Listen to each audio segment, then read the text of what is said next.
প্রিয় শিক্ষার্থী বন্ধুরা, আপনারা কেমন আছেন? আশা করি সবাই ভালো আছেন এবং আমার ভিডিও নিয়মিত দেখছেন। আপনাদের অ্যাডভোকেট হওয়ার স্বপ্ন বাস্তবায়ন করার জন্য আমি আছি আপনাদের পাশে, অ্যাডভোকেট শহীদুল ইসলাম পারভেজ। প্রিয় শিক্ষার্থী বন্ধুরা, আশা করি সবাই ভালো আছেন। আজকে আমরা আলোচনা করব সুনির্দিষ্ট প্রতিকার আইনের ধারা 23 থেকে 38 ধারা পর্যন্ত। ধারা 23-এ বলা হচ্ছে সুনির্দিষ্ট কার্য সম্পাদন যারা পেতে পারেন। 12 ধারায় বলছে যে দেওয়া যাবে চুক্তির সুনির্দিষ্ট কার্য সম্পাদন। এবার বাদী হিসেবে কারা মামলা করলে এসপি পাবে বা ডিক্রি পাবে? দেখেন 12-র সাথে মিল আছে। 12 ধারায় বলছে যে 12 ধারায় চারটি ক্ষেত্রে এসপি দেওয়া যাবে। আর 23 ধারায় বলছে কারা পাবে, কি পাবে? এসপি। তাহলে কারা এসপি পাবে, এটার উত্তর পাচ্ছি আমরা 23 ধারায়। তাহলে ঠিক 12 ধারার মতোই 12 ধারাতে চারটি ক্ষেত্রে এসপি পাওয়া যাবে, কিন্তু 12 ধারায় কারা পাবে সেটা উত্তর দিল না। 23 ধারায় 12 ধারারই একটু এক্সটেনশন বা 12 ধারারই একটু বিষয়টাই চলে আসছে যে 12 ধারায় যারা মামলা করে এসপি পেতে পারে চুক্তির ক্ষেত্রে। এখানে দেখেন যে 8টি ক্ষেত্রে 23 ধারায় 8 প্রকার ব্যক্তি 8 প্রকার ব্যক্তি বা 8টি ক্ষেত্রে বা এদের পক্ষে চুক্তি দেওয়া যেতে পারে। হু মে অবটেন স্পেসিফিক পারফরমেন্স। তাহলে এখানে হু এর উত্তর আমরা পাবো হু মে অবটেন মানে পেতে পারেন, অবটেন মানে অর্জন করতে, স্পেসিফিক পারফরমেন্স এসপি চুক্তির সুনির্দিষ্ট কার্য সম্পাদন। 1 নম্বরে বলা হচ্ছে চুক্তির যে কোনো পক্ষ এখানে বাদী হয়ে মামলা করলো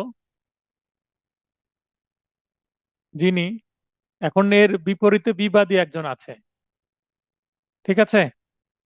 তো এই মামলায় যারা ডিক্রি পাবে, ডিক্রি এ বাদী বি বিবাদী যদি চিন্তা করি, তো ডিক্রি এও পেতে পারে বিও পেতে পারে। তার মানে এখানে চুক্তির যে কোনো পক্ষ, এখানে মামলার যে কোনো পক্ষ এখানে আমি দেখালাম, কিন্তু চুক্তির যদি পক্ষ দেখাই, চুক্তিতে বলা হয় প্রথম পক্ষ, দ্বিতীয় পক্ষ, তৃতীয় পক্ষ, মিনিমাম 2টা পক্ষ লাগে, তার অধিকও পক্ষ হতে পারে।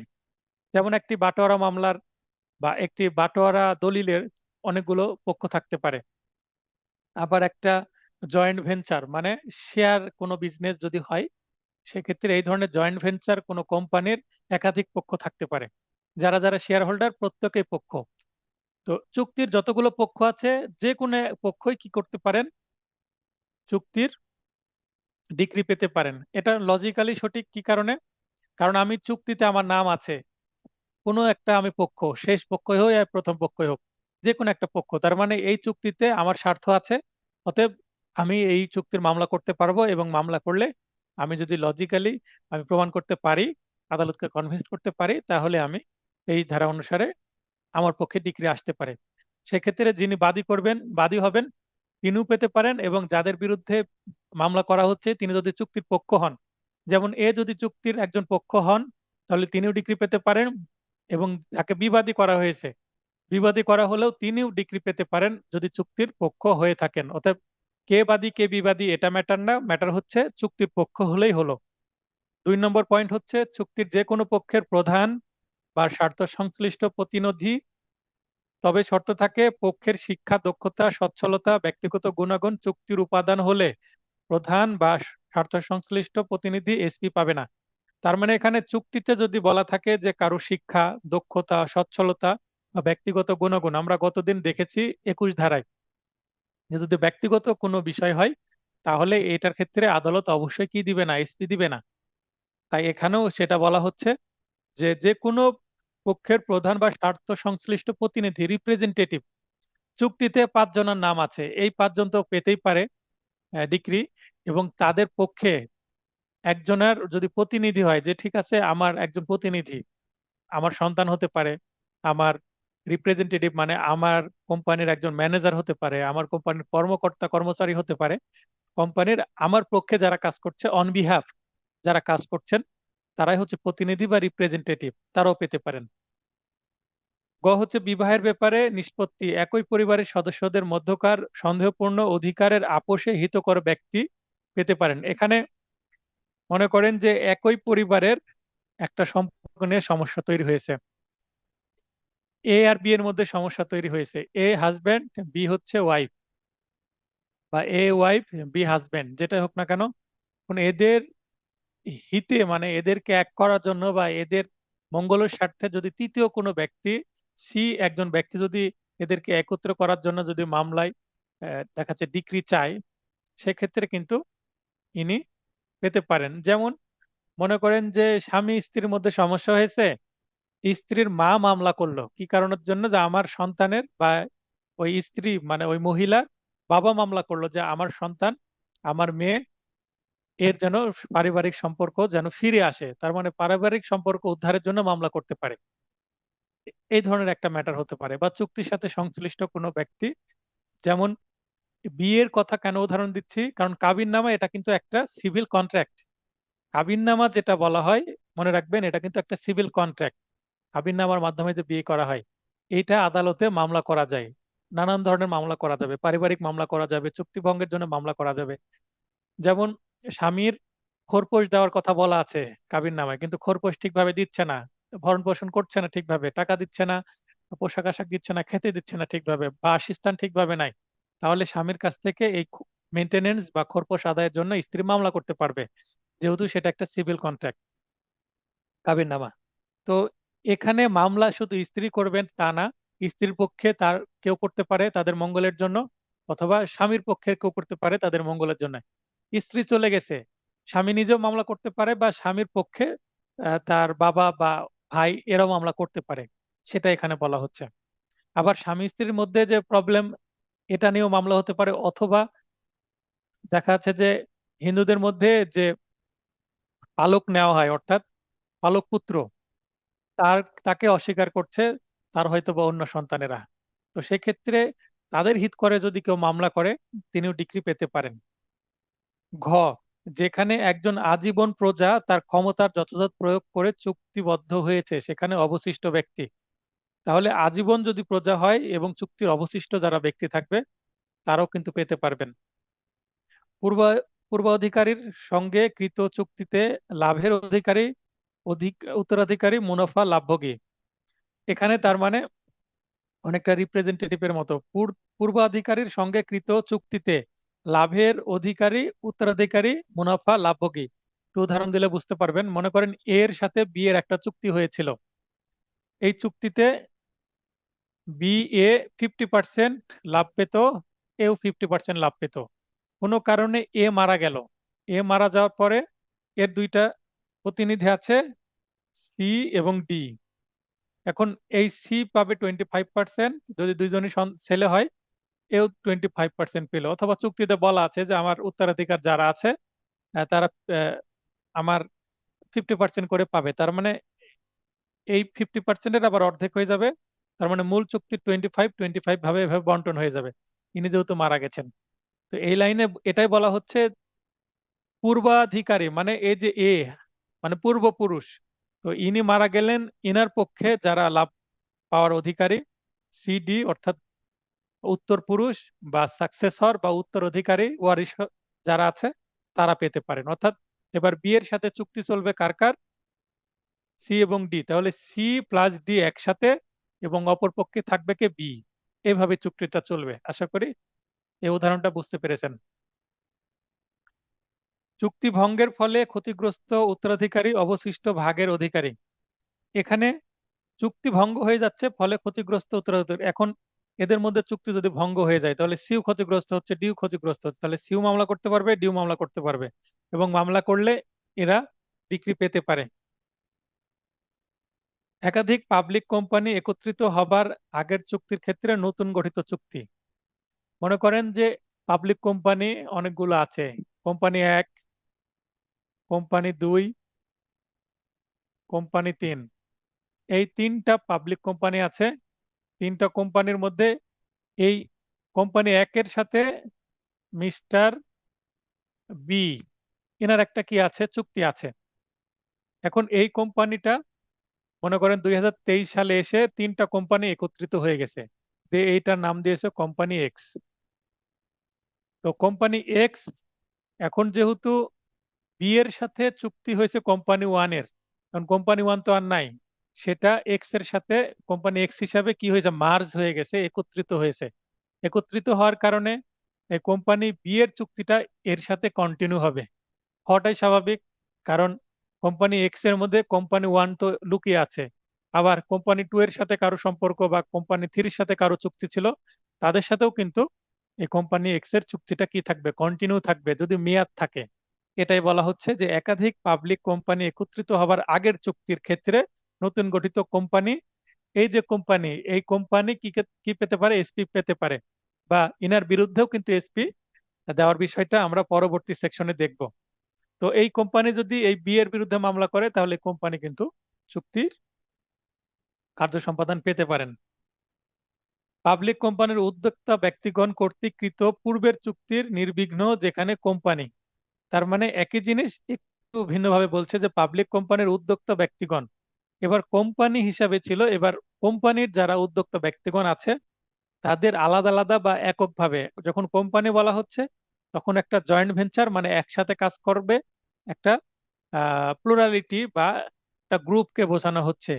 আর পরের যেটা বলা হচ্ছে বর্গীয় জতে বলা হচ্ছে এখানে সিঙ্গেল সিঙ্গেল কোনো ব্যক্তিও যদি কোম্পানির ভিতরে থাকে, তো কোম্পানির যেহেতু আন্ডারে আছে, কোম্পানির সাথে তার যদি কোনো সমস্যা হয় তাহলে সিঙ্গেল ব্যক্তির বিরুদ্ধেও মামলা করা যাবে, ওই সিঙ্গেল ব্যক্তিও মামলা করে এসপি পেতে পারেন, সেটাই বলা হচ্ছে।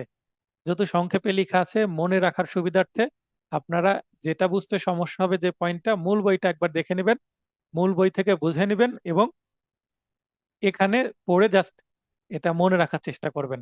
তো এটা আমি ফ্ল্যাশ কার্ড হিসেবে দিব, 23 ধারা ফ্ল্যাশ কার্ড পাবেন, অতএব এটা নিয়ে টেনশন করার কিছু নেই, জাস্ট মনে রাখবেন। আর এই ক্লাসটা আরেকবার দেখবেন রেকর্ডিং, তাহলে বুঝতে পারবেন। ধারা 24, ধারা 24-এ বলা হচ্ছে সুনির্দিষ্ট কার্য সম্পাদন এসপি যারা পেতে পারে না, personal bar to the relief, personal bars to the relief, এর আগে কারা পেতে পারে, আর 24-এ এসে বলছে কারা পেতে পারে না। এখানে চার ক্ষেত্রে,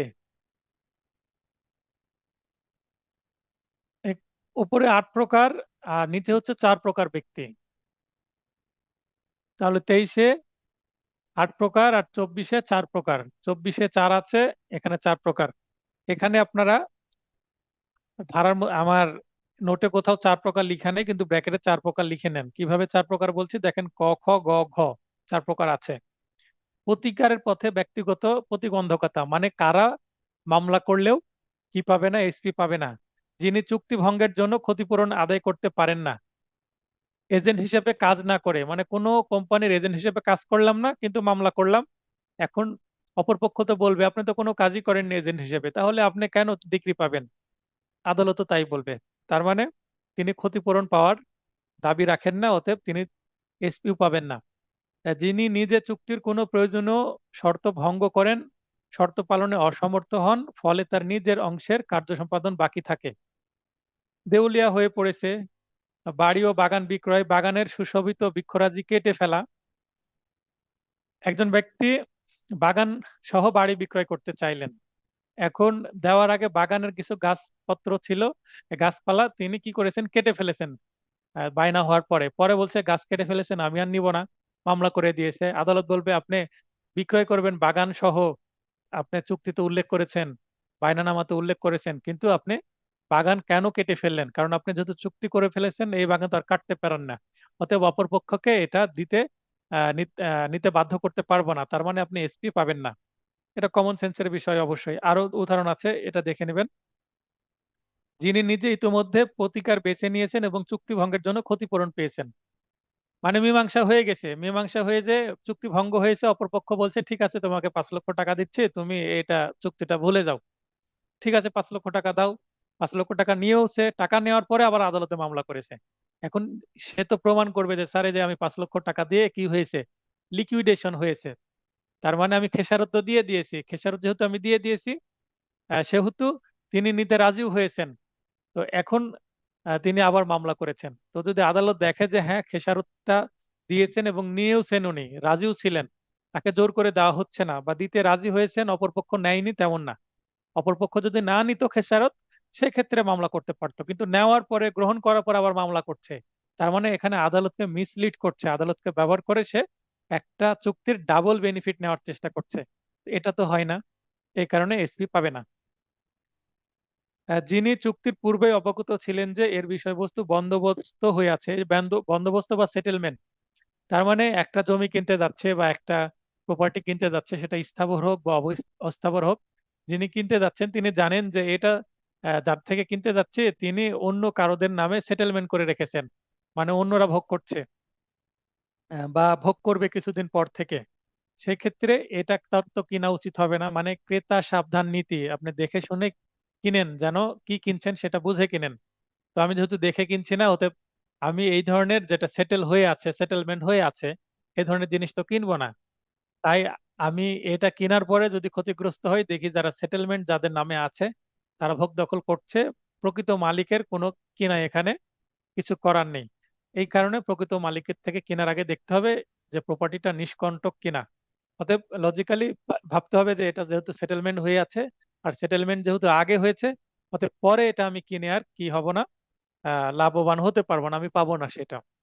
এবং এটার জন্য যদি আদালতে মামলা করি, বলবে সেটেলমেন্ট হওয়া জিনিস আপনি কিনতে গেছেন, অতএব আপনি পাবেন না, কিন্তু ক্ষতিপূরণ পেতে পারে। যে টাকায় আহ, কেনার কথা ছিল সেই টাকার যদি কোনো অ্যাডভান্স দিয়ে থাকে সেই টাকাটা ফেরত পাবে। তো 23-24 আশা করি বুঝতে পেরেছেন। 23-এ কারা পাবে আর 24-এ কারা পাবে না, একই রিলেটেড জিনিস দেখেন। একটাতে পাবে আর একটাতে পাবে না। পাবে 8 প্রকার ব্যক্তি, পাবে না 4 প্রকারের ব্যক্তি। আর 24 নাম্বারটাই সহজ মনে হলো, কারো পাবো না, এটা কিন্তু খুব সহজে বোঝা গেল এবং এটা স্বচ্ছ মনে হলো, আসলে তাদেরকে দেওয়া উচিত না। 24 হয়ে গেল, এবার 25। 25-এ বলা হচ্ছে স্বত্বহীন ব্যক্তি বা পত্তনদাতা কর্তৃক বিক্রয় বা ইজারা চুক্তি, অস্থাবর এবং স্থাবর উভয় সম্পত্তির ক্ষেত্রে, contracts to sell property by one who has no title or who is a voluntary settler. এখানে নো টাইটেল, এই কথাটা মনে রাখবেন যে নো টাইটেল। নো টাইটেল বলতে মালিকানা যার নাই। এখন একটা প্রপার্টি বিক্রয় করতে চাচ্ছে এ, এই প্রপার্টির মালিক হচ্ছে ডি, বি কিনতে চাচ্ছে। এখন এ বি এর কাছে বিক্রয় করতে চাচ্ছে, ডি যদি বিক্রয় করতো তাহলে কোনো সমস্যা হতো না, এ বিক্রয় করতে চাচ্ছে। এই প্রপার্টির মালিক এ না, মনে করেন ডি হচ্ছে পিতা আর এ হচ্ছে সন্তান বা পুত্র। পিতা বেঁচে আছে, পিতা বেঁচে থাকায় অবস্থায় পিতার নামের সম্পত্তি কি সন্তান বিক্রয় করতে পারবে? এখন বি কে সে বুঝিয়েছে আমার বাবা তো অসুস্থ, কিছুদিন পরে তো মারাই যাবে, তুমি এটা কিনে নাও, যেহেতু উত্তরাধিকার সূত্রে আমি পাবো এই সম্পত্তি, আমি এটা সমস্যা হবে না তোমার। হয়তোবা বায়না করে রেখেছে, কিন্তু বাবা বেঁচে যেহেতু আছে, বাবা বেঁচে থাকা অবস্থায় এটা সেটেল করা যাবে না। এখন কাউকে তো, এই ডি যেহেতু বেঁচে আছেন তাই বাবা বেঁচে থাকতে পুত্র তার সম্পত্তি বিক্রয় করতে পারবে না, কারণ প্রকৃত মালিক তা না। একটা উদাহরণ দিলাম, এই ধরনের অনেক হতে পারে। এই এই এই সেকশনটা যদি না থাকে অনেক প্রতারণা হতো, কারণ প্রতারণামূলক ভাবে একজন একটা প্রপার্টির মালিক না কিন্তু সেটা বিক্রয় করে দিচ্ছে প্রতারণা করে। তো সেটা এই ধারাটা আটকাবে। অতএব এই ধরনের ব্যক্তি এসপি পাবে না। এখানে বি যদি মামলা করে তাহলে এ এর বিরুদ্ধে এসপি পাবে না, কারণ ক্রেতা সাবধান নীতি অনুসারে আমার দেখা উচিত ছিল যে এই জিনিসটা কিনছি আর সেটার মালিক সে কিনা। বাকিটুকু পড়ে নেবেন, খুব সহজভাবে বলে দেওয়া আছে। 26, 26-এ বলা হচ্ছে পরিবর্তন ব্যতীত এসপি নয়। No enforcement except with variation. Variation মানে পরিবর্তন, একটু ভ্যারি করে দেওয়া বা চেঞ্জ করানো। প্রতারণা বা তথ্যের ভুলের কারণে প্রতিবাদী চুক্তিবদ্ধ হবার সময় শর্ত যেমন ভেবেছিল তা হতে ভিন্ন রূপ পরিগ্রহ হয়েছে। এখন চুক্তি করার সময় ভেবেছে যে দুইটা প্রপার্টি আছে, এটা এক প্রপার্টি, এটা একটা প্রপার্টি, এটা রাস্তা। এখন একই দাগের প্রপার্টি বা ভিন্ন দাগের হোক, একই খতিয়ানের, সে মনে করেছে এই প্রপার্টিটা দিবে, কিন্তু পরে এটা না দিয়ে এটা দিতে চাচ্ছে। এখন সে বলতে পারে যে আমি তো ভেবেছিলাম রাস্তার পাশেরটা দিবেন, কিন্তু রাস্তার পিছনেরটা দিবেন সেটা তো আমি বুঝতে পারিনি, রাস্তা থেকে যেটা দূরে, তো আমি এই প্রপার্টি নিব না। তার মানে চুক্তি করার সময় বুঝতে পারেনি, কনফিউজড হয়েছে, বা যিনি বিক্রয় করতে চেয়েছিলেন তিনি প্রতারণা করে এটা বিক্রয় করব বলে এটা রেজিস্ট্রি করে দিচ্ছে, তাহলে তো অবশ্যই রাস্তার ধারের প্রপার্টির দাম বেশি এবং যেটা পিছনে তার প্রপার্টির দাম কম। অতএব যিনি কিনতে চাচ্ছিলেন এটা ভেবে এটা কিনছে, পরবর্তীতে এইটা আর টিকবে না। অর্থাৎ এটা যদি পরিবর্তন করা যায় যে ঠিক আছে, এটার তফসিল পরিবর্তন করে দাগ নাম্বার এটা থেকে এটা করে দেওয়া হোক, এটা দাগ নাম্বার মনে করেন 101, এটা 102, তো 102-কে যদি 101 লিখা হয়, সেক্ষেত্রে যদি যিনি বিক্রয় করছিলেন তিনি যদি রাজি হন, তাহলে এটা এসপি দিবে, তাছাড়া দিবে না। তবে প্রতারণা হয়েছিল বা আমি কনফিউজড হয়েছিলাম তথ্যের ভুলের কারণে, এটা কিন্তু প্রমাণ করতে হবে, না হলে কিন্তু আবার এমনিতেই দিবে না আদালত। প্রতারণা বা তথ্যের ভুলের কারণে অত্যন্ত অপ্রত্যাশিতভাবে চুক্তির ফলাফল সম্পর্কে ভুল ধারণার বশবর্তী হয়ে আহ, চুক্তিবদ্ধ হয়েছে, এই ক্ষেত্রেও হবে কাছাকাছি একটু ভিন্ন। কি ভিন্ন? দেখেন যে প্রতিবাদী চুক্তিবদ্ধ হবার সময় শর্ত ভেবে তোলে, প্রতিবাদী বলতে বিবাদী। আর এখানে অত্যন্ত অপ্রত্যাশিতভাবে চুক্তির ফলাফল সম্পর্কে ভুল ধারণার বশবর্তী হয়ে চুক্তিবদ্ধ হয়েছে, এখানে চুক্তিবদ্ধ যে কোনো পক্ষ হতে পারে। তার মানে ক তে শুধুমাত্র বিবাদীর জন্য প্রযোজ্য এবং খ বাদী বিবাদী উভয়ের জন্য প্রযোজ্য, বিষয়টা একই। গতে যেহেতু চুক্তি যে কোনো পক্ষ হতে পারে, এই কারণে এখানে বাদী বিবাদী দিয়ে কনফিউজড হতে পারে বলে দুইটা আলাদা বিষয় দেওয়া হয়েছে, দুইটা পয়েন্ট। ভুল বিবরণের ওপর বিশ্বাস করে কৃত চুক্তির বাদীর তরফ থেকে কতিপয় শর্তের পালনে অস্বীকৃতি জানিয়েছে। যিনি মামলা করছেন বাদী, তিনি চুক্তির একজন পক্ষ, তিনি বলছেন যে এমন তো হওয়ার কথা ছিল না। তো আমি যে বিবরণটা দেখেছি সেটা আমাকে ভুলভাবে পড়ে শোনানো হয়েছে। অনেক সময় মানুষ অসচেতন ভাবে সই করে ফেলে একটা দলিলে, বা অশিক্ষিত হওয়ার কারণে কেউ এই সুযোগটা নেয়। তো এখানে বলছে যে যে বিবরণটা দেওয়া হয়েছে সে বিবরণটা আমি বুঝতে পারিনি, অথবা বিবরণটা আমাকে ভুলভাবে পড়ে শোনানো হয়েছে, অথবা যিনি দলিল লিখেছেন তিনি বিবরণটাই আসলে ভুল লিখেছেন। তো এখানে যদি শর্ত পালনে অস্বীকৃতি জানায়, তো এমন চুক্তি যদি ওই বিবরণটা সঠিকভাবে লিখে দেওয়া হয়, পরিবর্তন করা হয়। হ্যাঁ, তো যেটা আলোচনা করছিলাম, ধারা 26-এর গ, ধারা 26-এ গয় বলা হচ্ছে ভুল বিবরণের উপর বিশ্বাস করে কৃত চুক্তির বাদী তরফ থেকে কতিপয় শর্তের পালনে অস্বীকৃতির জানিয়েছে। তো বাদী কতিপয় শর্ত পালন করতে চাচ্ছে না, কারণ বিবরণে ভুল আছে তাই। আদালত বলছে বিবরণগুলো সঠিক করেন, যদি সঠিক করে আসেন সেক্ষেত্রে আমি কি দিব, এসপি দিব অথবা দিব না। গতে ঘতে বলা হচ্ছে চুক্তি ফলদায়ী না হলে, এখন এমন চুক্তি যেটার শর্তগুলো এমন ভাবে তৈরি করা হয়েছে যে এটা কোনো ফলদায়ী না, মানে কোনো ভ্যালু নাই এটার। এখন ভ্যালু হওয়ার জন্য যে পরিবর্তনটুকু দরকার সেই পরিবর্তন যদি করা হয়, সেক্ষেত্রে কিন্তু সেটার এসপি করা যাবে অথবা করা যাবে না। তাহলে যেটার ফলই আসবে না, তো সেটার কিভাবে আদালত চুক্তির সুনির্দিষ্ট কার্য সম্পাদন দিবে? আশা করি বিষয়টি বুঝতে পেরেছেন। তো এরপরে যে ধারাটি আলোচনা, আচ্ছা, 26-এর চুক্তি সম্পাদনের সাথে সাথে পক্ষসমূহ তা পরিবর্তনের জন্য পুনরায় চুক্তিবদ্ধ হয়। তার মানে এখানে দুইটি চুক্তির কথা বলা হচ্ছে, আগে একটি চুক্তি হলো এবং সেটা পরিবর্তন করে যদি সাথে সাথে আরেকটি চুক্তি করা হয়, সেক্ষেত্রে আগের চুক্তিটাও বলবৎ থাকবে। যদি পরিবর্তন করে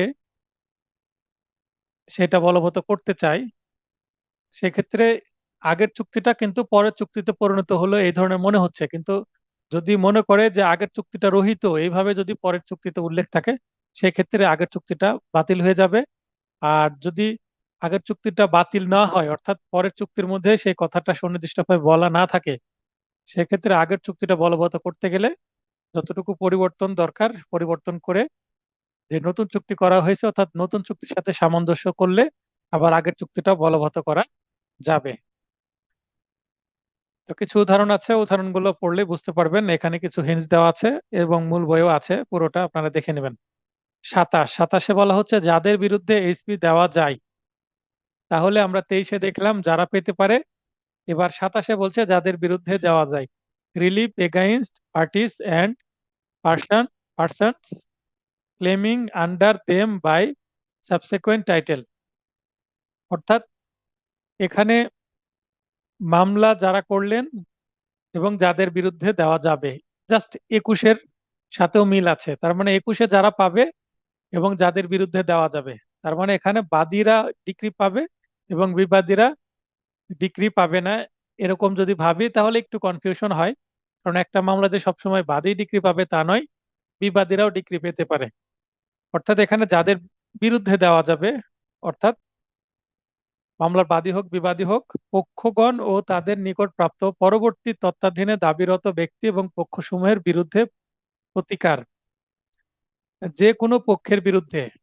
তার মানে আমরা 21-এ 23-এ যেটা দেখলাম অ্যানি পার্টি, এখানেও অ্যানি পার্টি, যে কোনো পক্ষ মানে অ্যানি পার্টি। ইংরেজিতে প্রশ্ন আসলে উত্তর হবে অ্যানি পার্টি।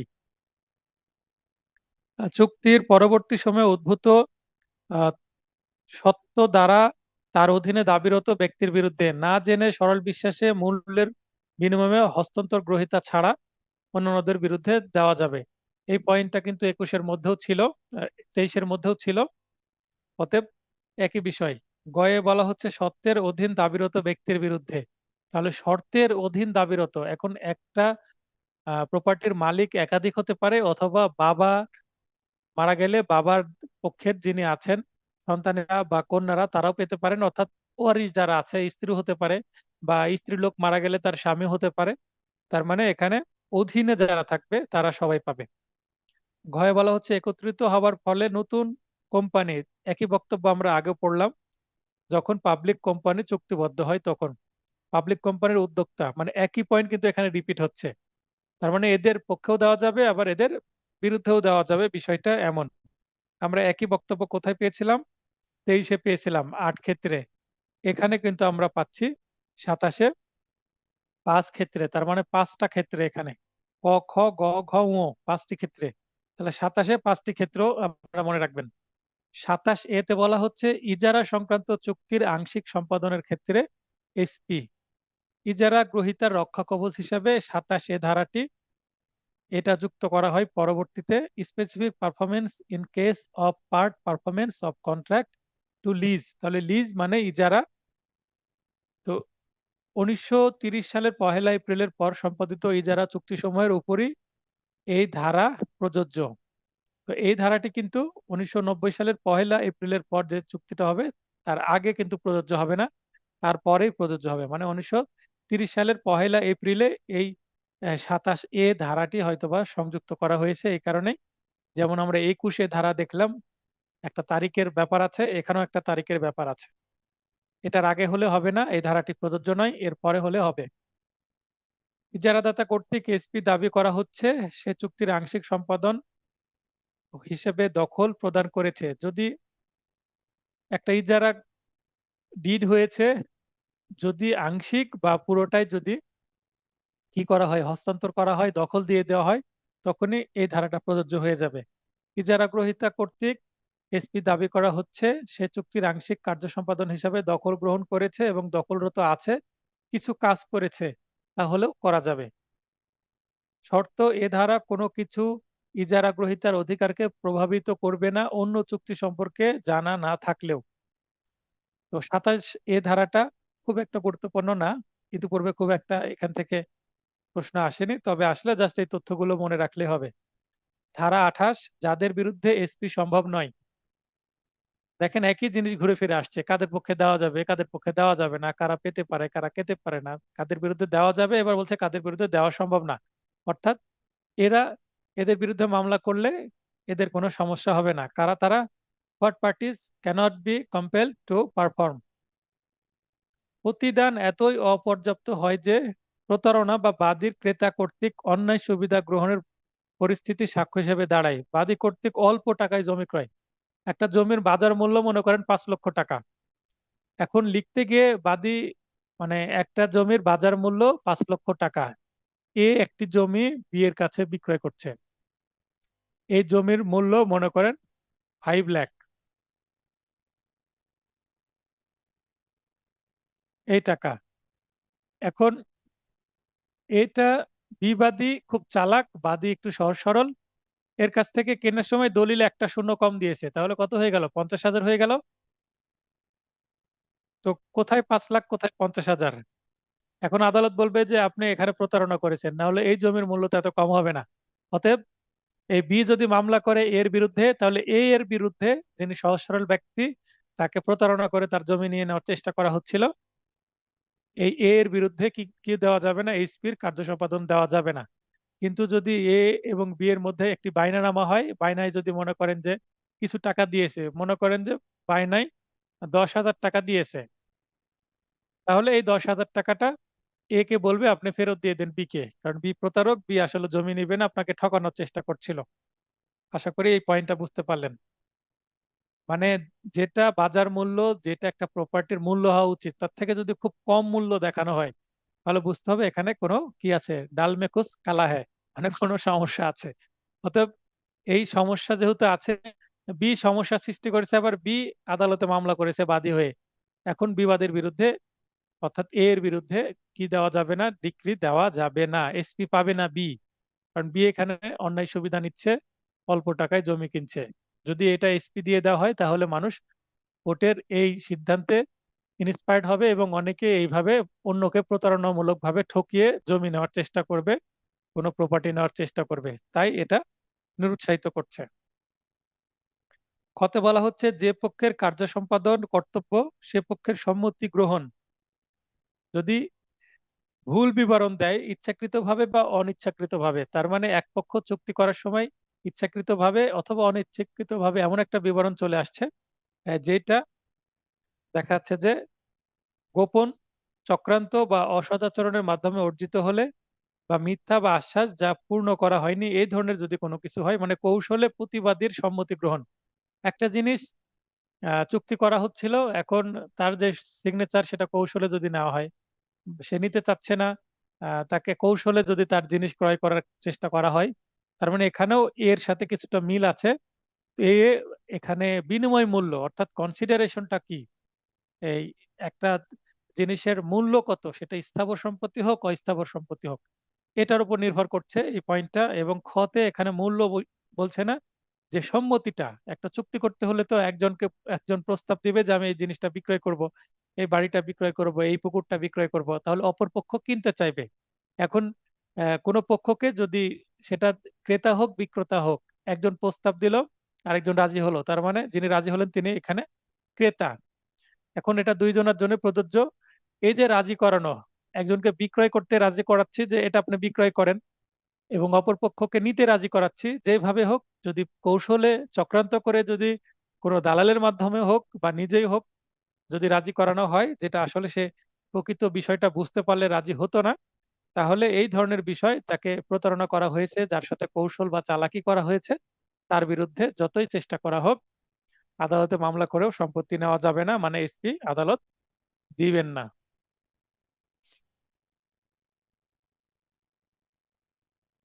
গতে বলা হচ্ছে ভুল তথ্য দ্বারা প্রভাবিত হয়ে বা ভুল ধারণার বশবর্তী হয়ে বা অপ্রত্যাশিতভাবে সম্মতি প্রদান করেছেন, মানে প্রতিবাদী কর্তৃক ভুলক্রমে সম্মতি গ্রহণ।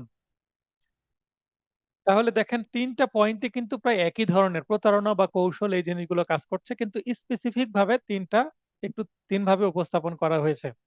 উদাহরণ আছে, এখানে একটা শর্ত আছে, শর্ত কি, চুক্তিতে ভুলের ক্ষেত্রে ক্ষতিপূরণের ডিক্রি দেওয়া যেতে পারে, এবং এসপি সম্ভব হলে এসপিও দেওয়া যেতে পারে। দেখা যাচ্ছে যে চালাকি করে নিয়েছে, কিন্তু যার থেকে নিয়েছে তার যদি প্রবলেম না হয়, সে যদি বলে ঠিক আছে, যখন দিয়ে দিয়েছি দিয়েই দিচ্ছি, সেক্ষেত্রে কিন্তু আবার আদালত এসপি দিবে, কারণ যার যাচ্ছে সে যদি দেয় তাহলে আদালতের সমস্যা কি, তাহলে এসপি দেওয়া যাবে। এবং যদি আদালত দেখে যে এটা সম্ভব, তাহলে দিবেন।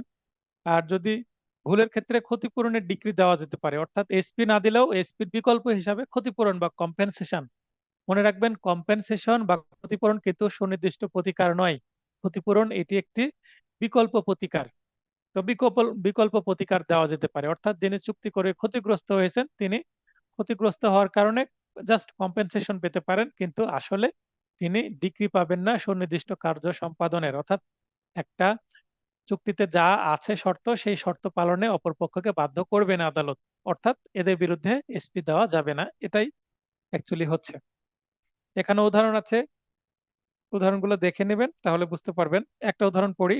20 বিঘার ব্যাপারে নিলামকারীর প্রাধিকার বাতিল করার পরও সম্পূর্ণ জমিটি অর্থাৎ না জেনে নিলামে বিক্রয় করলে ক্রেতা এসপি পাবে না। এখানে সম্পূর্ণ জমির মধ্যে 20 বিঘার একটা ঝামেলা আছে, এটা মূল বইয়ে দেখে নেবেন। তাহলে জাস্ট আমার এই দুইটা লাইনে কিন্তু এটা মনে থাকবে আপনার, তো বোঝার জন্য অবশ্যই মূল বইটা দেখে নেন। 29।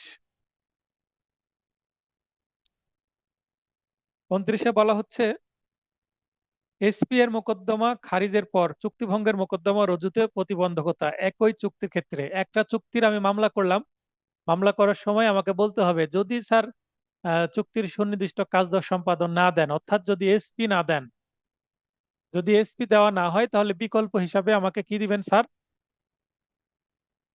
বিকল্প হিসাবে কম্পেনসেশন দিবেন, অর্থাৎ ক্ষতিপূরণ দিবেন।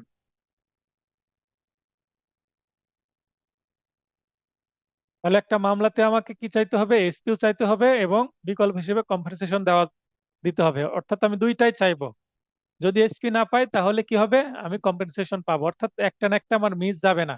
কিন্তু আমি শুধুমাত্র এসপি চাইলাম, বিকল্প প্রতিকার হিসেবে কম্পেনসেশন চাইলাম না, এবং এসপি আমি পেলাম না, মামলায় হেরে গেলাম। পরে যদি আমি আবার মামলা করি যে ঠিক আছে আমার ক্ষতিপূরণ দেওয়া হোক, সেক্ষেত্রে আদালত বলবে একটি মামলা তো একবারই চলবে, নিষ্পত্তি হয়ে গেছে, তার মানে এটা রেস জুডিকাটা হয়ে যাবে, আপনি একই বিষয়ে আর মামলা করতে পারবেন না। আপনাকে আগের মামলাতেই কম্পেনসেশন চাইতে হতো, যেহেতু চাননি আর পাবেন না। Bar of suit for breach after dismissal. তো এটা ইংলিশেও আসতে পারে, বাংলাতেও আসতে পারে। ছোট ছোট ইংলিশ দেখবেন এগুলো আসার সম্ভাবনা বেশি। অতএব আপনাদের ইংলিশগুলো একটু মনে রাখার চেষ্টা করবেন। অন্তত একটা কিওয়ার্ড মনে রাখবেন, তাহলে আপনার একটা সেকশনের আন্ডারে একটা ইংলিশ সেন্টেন্স মনে রাখতে সুবিধা হবে। বাদী যদি চুক্তির এসপি এর মোকদ্দমায় ধারা 19 অনুযায়ী বিকল্প প্রতিকার ক্ষতিপূরণ প্রার্থনা না করে থাকে, তবে পরবর্তীতে নতুন মোকদ্দমায় কোনো ক্ষতিপূরণ পাবার সুযোগ নেই। অর্থাৎ আংশিক পুনঃপরিশোধ, নাবালকের বায়না ফেরত, এখানে ব্যতিক্রমটা বই থেকে পড়ে নেবেন, একই জিনিস।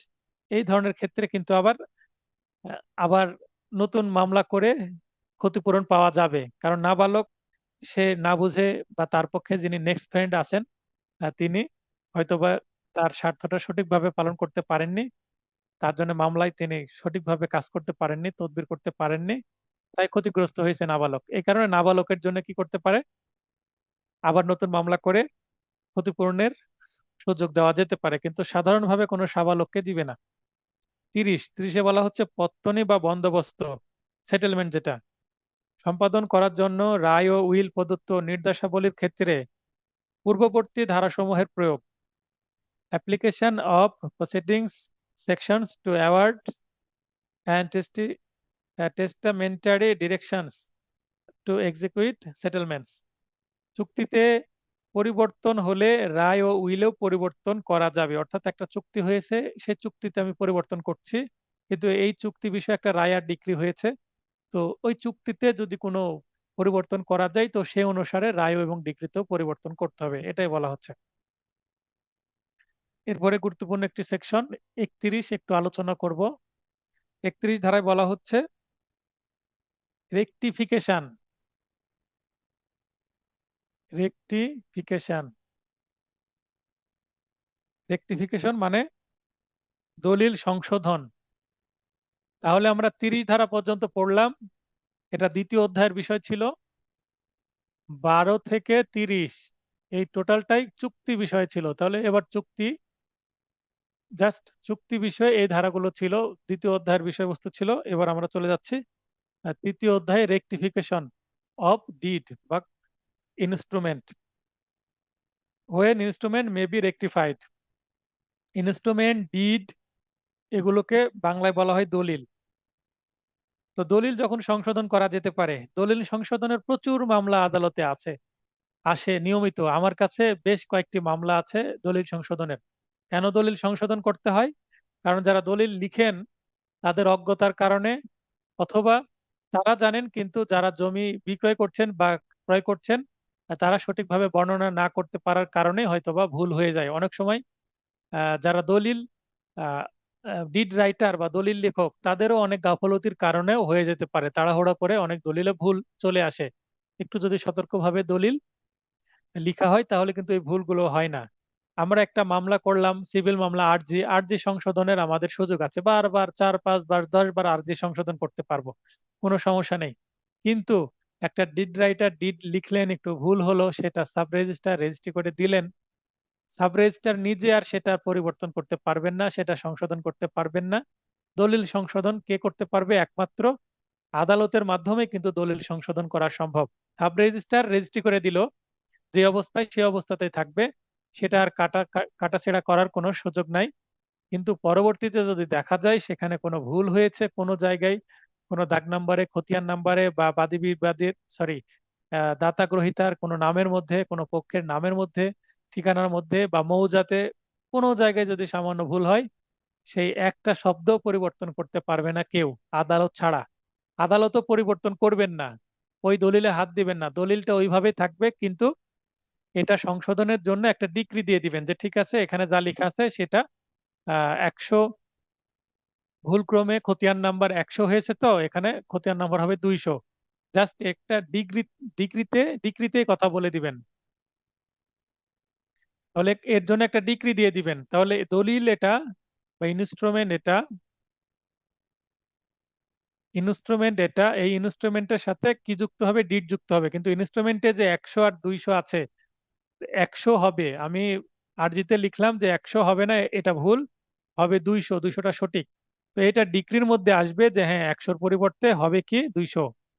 কিন্তু দলিলে যে 100 আছে এটাকে কেটে 200 লেখার কোনো সুযোগ নাই।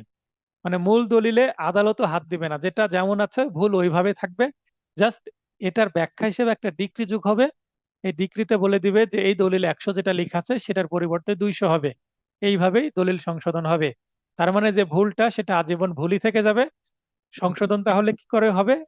ডিক্রিতে সেটা উল্লেখ থাকবে যে এই দলিলে কোথায় কোথায় ভুল, কিভাবে কিভাবে সংশোধন চাওয়া হয়েছে এবং কিভাবে কিভাবে ডিক্রি দেওয়া হলো। আশা করি এই বিষয়টি বুঝতে পেরেছেন। তার মানে অ্যাকচুয়ালি যেটা ভুল হবে সেটা ভুলই থেকে যাবে, আদালত সংশোধন করবেন। ডিক্রির ডিক্রিতে বর্ণনাটা থাকবে কিভাবে সংশোধন হচ্ছে, আরজিতে যেভাবে চাওয়া হয়েছে এবং যেভাবে প্রমাণ করতে বাদী সক্ষম হবে সেভাবে। এখানে যদি একটা দলিল ভুল হয়, আদালতে না গিয়ে অন্য কোনো পদ্ধতি নাই সংশোধনের? হ্যাঁ আছে। যে দুই পক্ষের মধ্যে দলিলটা হলো, দাতা গ্রহীতা, তারা যদি আবার আরেকটা দলিল করে নেয় তাহলে সংশোধন হয়ে গেল। অর্থাৎ আগের দলিলটা বাতিল করে ফেললো, 100-র কাছে 200 লিখে আরেকটা দলিল করে ফেললো।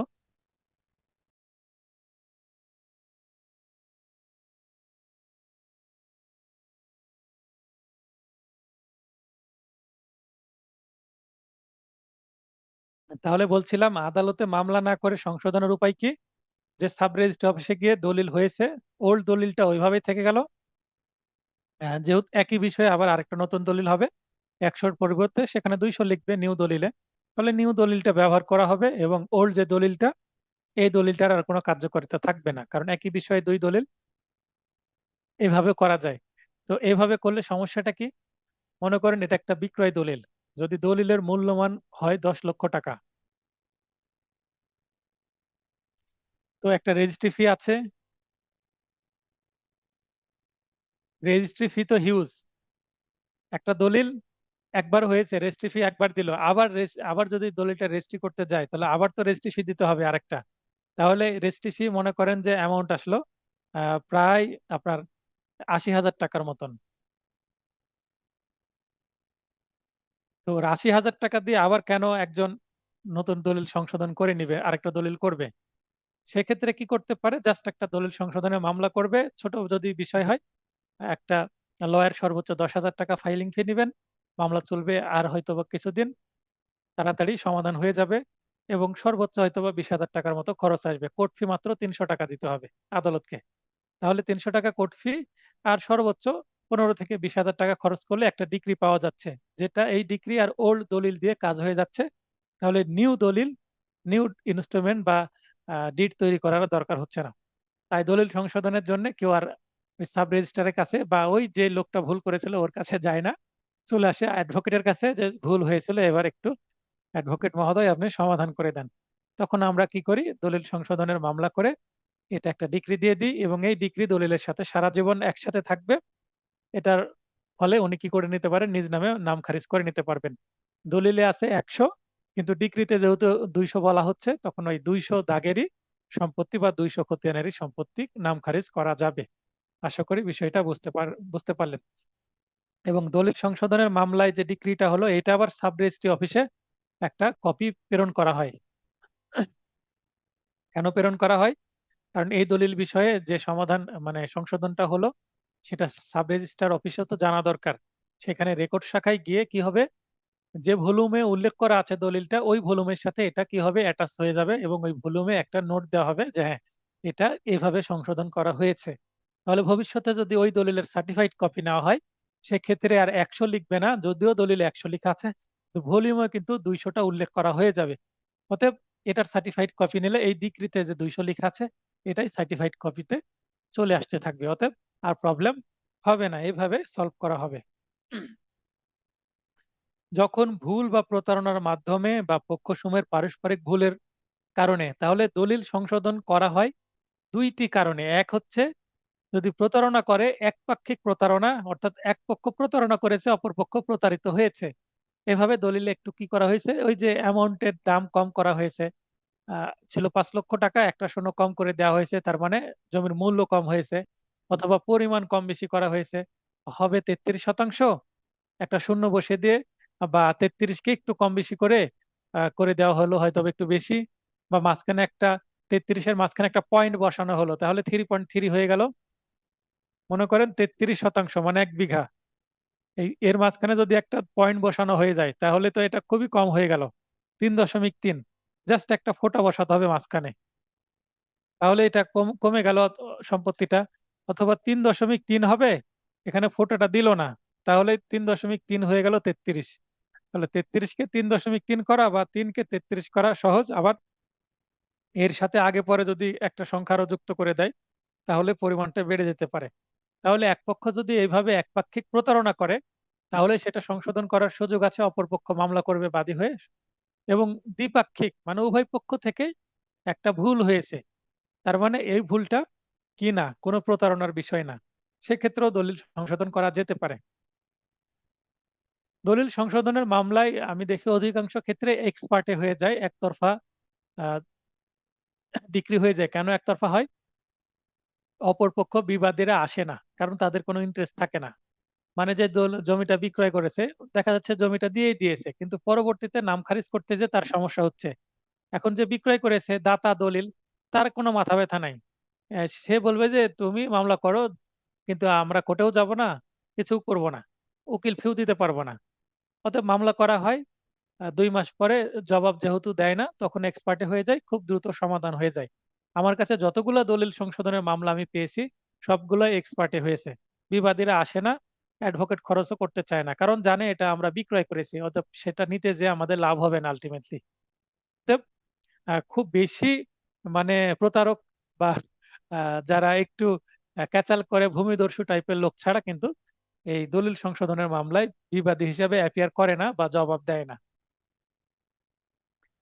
যে কোনো পক্ষ বাদী তাদের স্বার্থ সংশ্লিষ্ট প্রতিনিধি কর্তৃক দলিল সংশোধন করে নিতে মোকদ্দমা রুজু করতে পারে, তবে শর্ত হচ্ছে যদি আদালত সুস্পষ্টভাবে দেখতে পায় যে দলিল প্রণয়নের ক্ষেত্রে প্রতারণা, ভুল বা উদ্দেশ্য নিরূপণে অক্ষম হয়েছে, বা এই ধরনের কোনো কিছু সংঘটিত হয়েছে, তবে আদালতের ইচ্ছাধীন ক্ষমতা বলে শুধু আদালত দ্বারা দলিল সংশোধন করা যায়। যেটা আমি অলরেডি বলেছি, দলিল সংশোধন আদালত দ্বারা, কিন্তু আদালত ডিক্রি দিবেন ওই দলিল যেটা সংশোধন, আদালত নিজে ওই মূল দলিল কেটে সংশোধন করতে পারবেন না, জাস্ট এর সাথে একটা ডিক্রি যুক্ত করে দিবেন।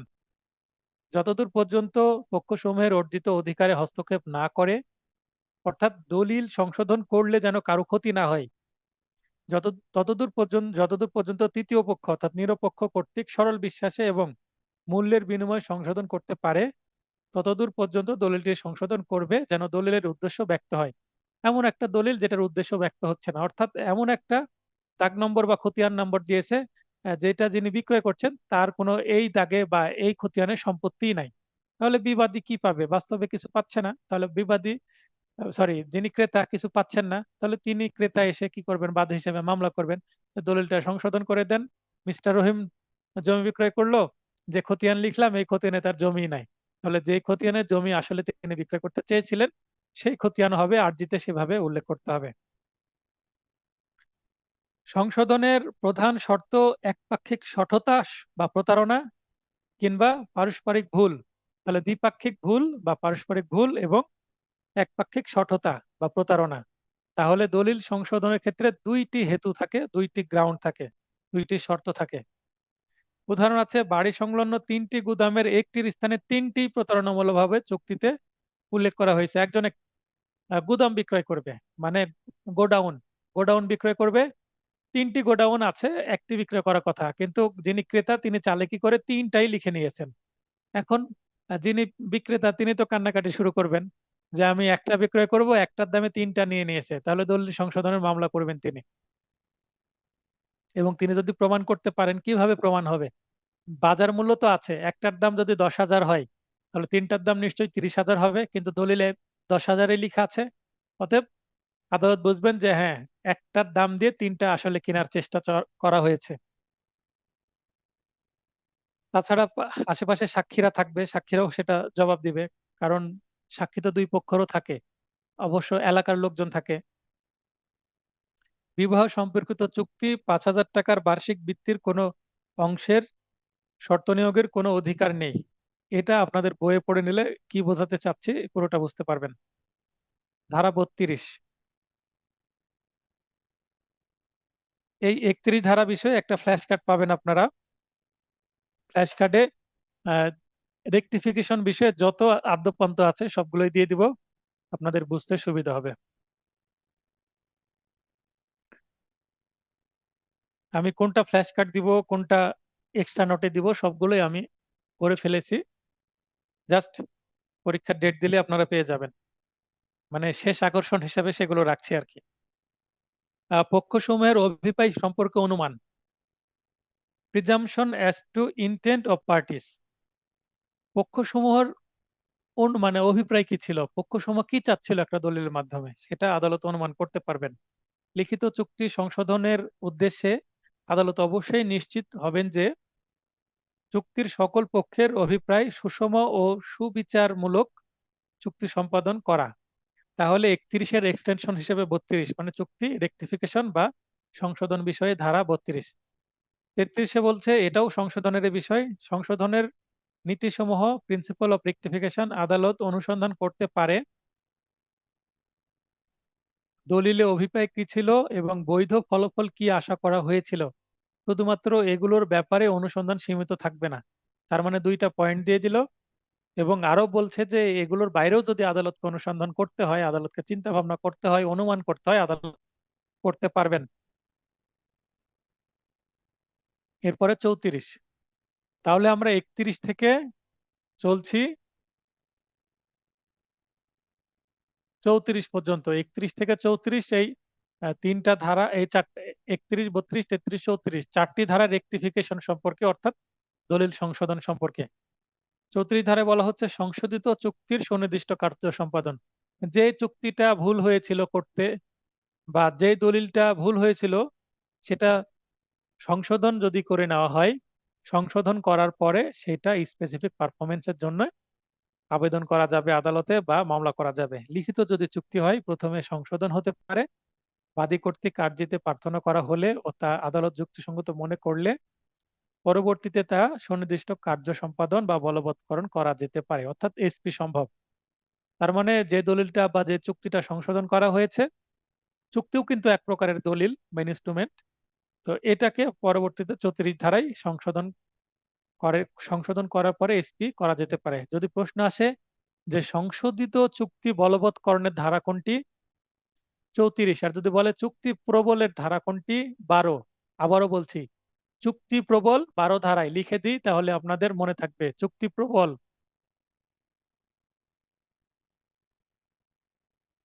চুক্তি প্রবল ধারা 12, আর সংশোধিত চুক্তি প্রবল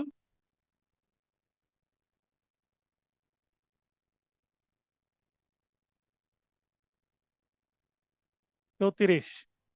তাহলে দেখেন এখানেও চুক্তি প্রবল, এখানেও চুক্তি প্রবল, তাহলে এই যে সংশোধিত হলে সেটা চলে যাবে 34-এর মধ্যে। তাহলে এখানে কিন্তু আপনাদের কনফিউশন কাজ করতে পারে। যদি প্রশ্ন করা হয় সংশোধিত চুক্তি সুনির্দিষ্ট প্রতিকার আইনের কত ধারার বিষয়বস্তু, সংশোধিত চুক্তি প্রবলের বিষয় কত ধারায় মামলা করতে হবে, 34 ধারায় মামলা করতে হবে। তাহলে যে চুক্তি ফ্রেশ চুক্তি সেটা 12 ধারায় করা যাবে, কিন্তু সংশোধন হওয়ার পরে চুক্তি বা কোনো দলিল হয় তাহলে সেটা 34 ধারার বিষয়। তাহলে এখানে দেখেন একটু কনফিউশন হতে পারে, লিখে দিলাম, এইভাবে আপনারা লিখে নেন। 35 এবার হচ্ছে rescission. When rescission may be adjusted, rescission মানে চুক্তির রদ। 35 রদ। রদ বলতে কিন্তু স্টপ কে বোঝায়, সংক্ষেপে আমরা স্টপ করে দেওয়া, রদ করে দেওয়া, থামিয়ে দেওয়া, ইংরেজিতে রেসিশন। এই ইংরেজি গুলো মনে রাখবেন, আমি ইংরেজি দিয়েও দিয়েছি, গাঢ় করে বড় করেই দিয়ে দিয়েছি। এবং when rescission may be adjusted, এই লাইনটাও মনে রাখতে হবে। এটা কত ধারার বিষয়বস্তু? 35 ধারা। এইভাবে আসতে পারে, লিখিত চুক্তিতে স্বার্থ সংশ্লিষ্ট যে কোনো ব্যক্তি তা রদ করার জন্য মোকদ্দমা করতে পারে। যে কোনো পার্টি, যে কোনো ব্যক্তি, যেখানে চুক্তি রদযোগ্য, বাদী কর্তৃক সমপনীয় বা অবসানযোগ্য, মানে যেখানে চুক্তিটা রদযোগ্য বা বাতিলযোগ্য এবং বাদী কর্তৃক সমপনীয় মানে থামিয়ে দেওয়া। সমপনীয় মানে স্টপ করে দেওয়া। সমাপনী আমরা সমাপনী পরীক্ষা কখন বলি? যেটা সমাপ্ত হবে, মানে ফাইনাল পরীক্ষা, মানে যেটা থামিয়ে দেওয়া। অবসানযোগ্য, অবসান একই কথা, কিন্তু শব্দ ভিন্ন ভিন্ন আছে, অতএব আপনাদের বুঝতে হবে। যেখানে অদৃশ্যমান কারণে চুক্তি অবৈধ ও বাদীর অর্থাৎ রদের প্রার্থনাকারী চেয়ে প্রতিবাদীকে বেশি দোষী করা যায়, অর্থাৎ বাদী যার বিরুদ্ধে মামলা করছে অর্থাৎ বিবাদীর দোষ আছে, এই ধরনের একটা চুক্তি সম্পাদন আহ, করা যাবে না। এই চুক্তিটা রদ করতে বাদী কি করতে পারেন? প্রার্থনা করতে পারেন। বলতে পারেন যে এটা যদি চালু থাকে তাহলে আমার সমস্যা হচ্ছে, অন্যদের আরেকজনের দোষ বেশি, অতএব যিনি বিবাদী তার সুবিধা হচ্ছে, আমার অসুবিধা হচ্ছে, অর্থাৎ তার দোষ আছে। এটা যদি প্রমাণ করা যায় তাহলে রদের আবেদন মঞ্জুর হবে, অর্থাৎ ডিক্রি পাওয়া যাবে। গ, বিক্রয় বা ইজারা চুক্তির সুনির্দিষ্ট বলবৎকরণের ডিক্রি প্রদান করা সত্ত্বেও ক্রেতা বা ইজারাদাতা মূল্য পরিশোধে ব্যর্থ হয়। তাহলে বিক্রয় করছে যিনি ক্রেতা, তিনি টাকা দিতে পারছেন না, তার কাছে এই মুহূর্তে সামর্থ্য নাই দেওয়ার, সেক্ষেত্রে এই ধরনের চুক্তি কি হবে? রদ হবে। মনে করেন বায়না হলো 10 লক্ষ টাকার জমি কিনবে, 10 লক্ষ টাকার মধ্যে কিছু অ্যাডভান্স দিয়েছে, বাকি টাকা দিতে পারছে না। বাকি টাকা দিতে না পারলে কি করতে হবে? একটু লিখে বোঝাই।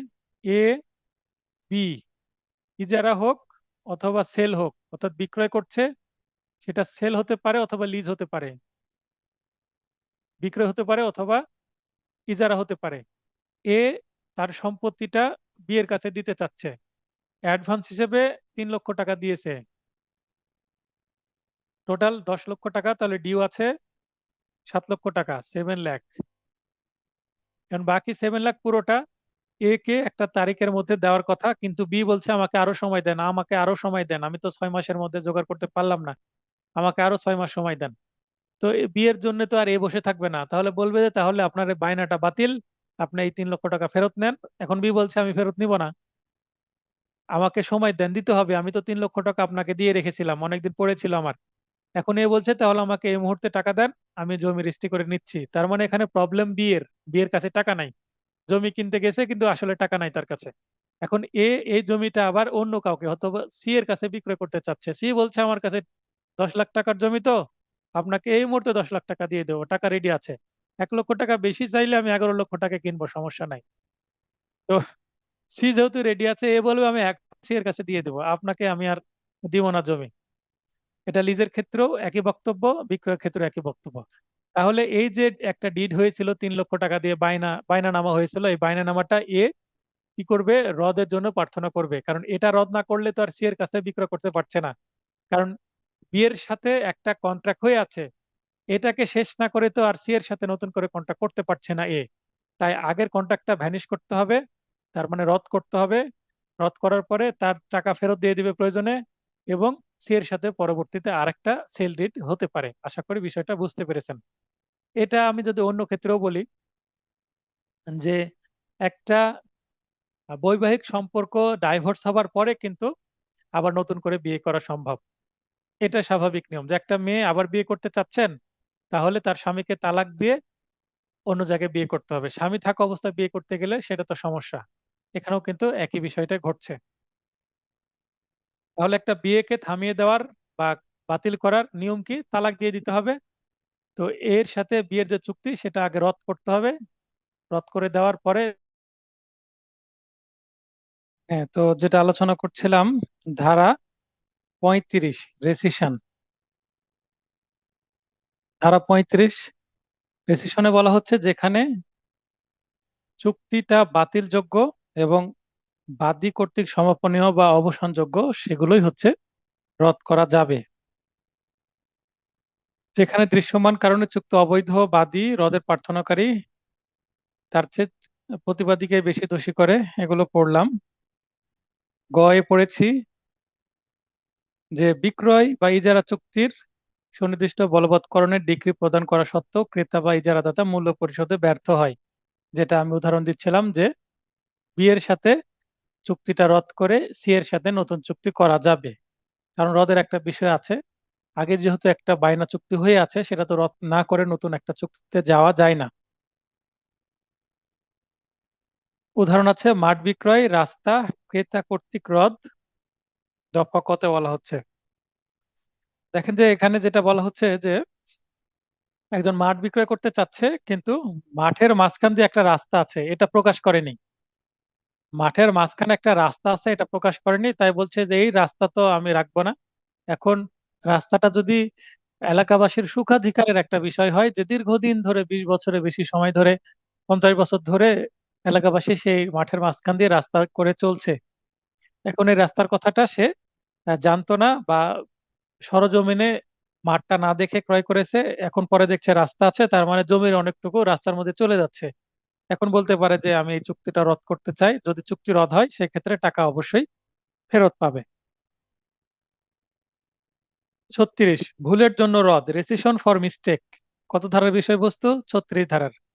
আর যদি না যে পক্ষের বিরুদ্ধে রায় প্রদান করা হচ্ছে সে পক্ষকে একই মর্যাদায় পুনরুদ্ধার করা যায় যেন কখনো চুক্তি করা হয়নি। এখন কোনো যদি ভুল হয়ে থাকে এবং উভয় পক্ষ এমন অবস্থায় ফেরত যাবে যে চুক্তি করার আগে যে অবস্থায় ছিল সেই অবস্থায় ফেরত যাবে, সেক্ষেত্রে রদ করা যাবে। যদি ভুল হয়ে থাকে তাহলে ভুল সংশোধন করে যদি চুক্তিটা করা যায় তাহলে তো চুক্তি সংশোধনের বা দলিল সংশোধনের মামলা করবে।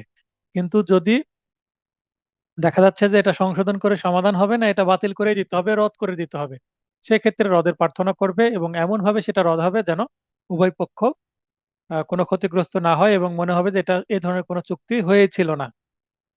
37, এসপি এর মোকদ্দমায় বিকল্প হিসাবে রদ প্রার্থনা। তার মানে এর আগে আমরা এসপি এর মোকদ্দমায় বিকল্প হিসাবে কিসের কথা বললাম? ক্ষতিপূরণের কথা বললাম। তাহলে এবার 37 বলা হচ্ছে যে যদি স্পেসিফিক পারফরমেন্স মানে চুক্তি বা কোনো দলিল যদি প্রবলের প্রার্থনা করে সেটা না পাওয়া যায় বিকল্প হিসাবে, যে এই দলিলটা যেহেতু সুনির্দিষ্ট কার্য সম্পাদন পাচ্ছে না, এটা রদ করে দেন। তার মানে আমার যেই চুক্তি দিয়ে কাজ হচ্ছে না, যে দলিল দিয়ে কাজ হচ্ছে না, যেটার আমি প্রার্থনা করে ডিক্রি পাচ্ছি না, তাহলে সেটা রদ করে দেন। এটা কার্য সম্পাদন না হলেও যেন রদ হয়ে যায়, এইভাবে বিকল্প প্রার্থনা হিসেবে একটু কৌশলে আর্জি লেখা যেতে পারে। এটাই বলা হচ্ছে 37 ধারায়।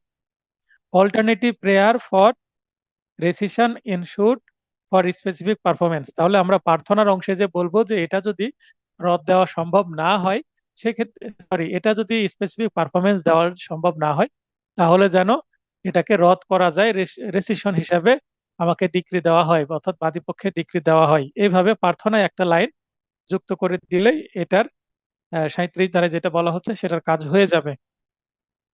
38, আজকের সর্বশেষ ধারা, রদকারী পক্ষের তরফ হতে আদালত আবশ্যক বোধে ন্যায়পরতা দাবি করতে পারেন, অর্থাৎ court May require party রেসাইডিং to do equity, অর্থাৎ যে পক্ষের আবেদন ক্রমে রদ করা হলো, অর্থাৎ বাদী রদের প্রার্থনা করলেন, তিনি ডিক্রি পেয়ে গেলেন, এখন অপর পক্ষের তো কোনো না ক্ষতি হলো, তাহলে তা অপর পক্ষের জন্য কি সুবিধা আছে?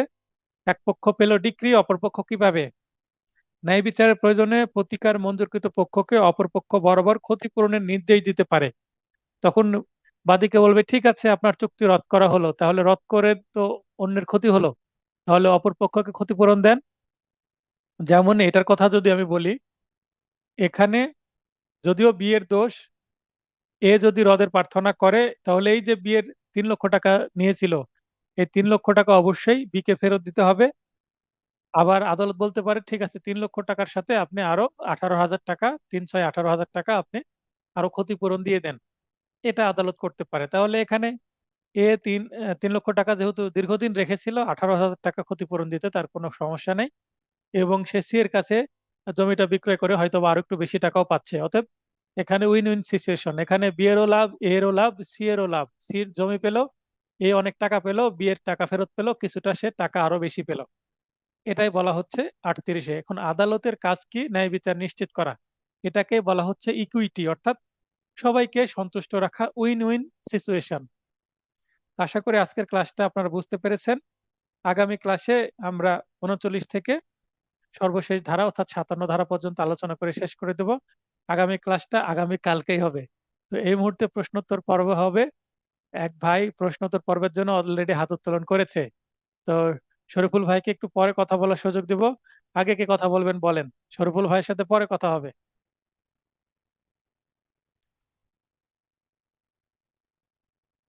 আপনারা যদি কথা বলতে না চান, যেহেতু সময় আছে, আজকে দ্রুত ক্লাস শেষ করেছি, আমি নিজে প্রশ্ন করব আপনাদেরকে আজকের ক্লাস থেকে। এখন আমি আপনাদের প্রশ্ন করব, আপনাদের থেকে উত্তর নেব, কি বুঝলেন সেটা।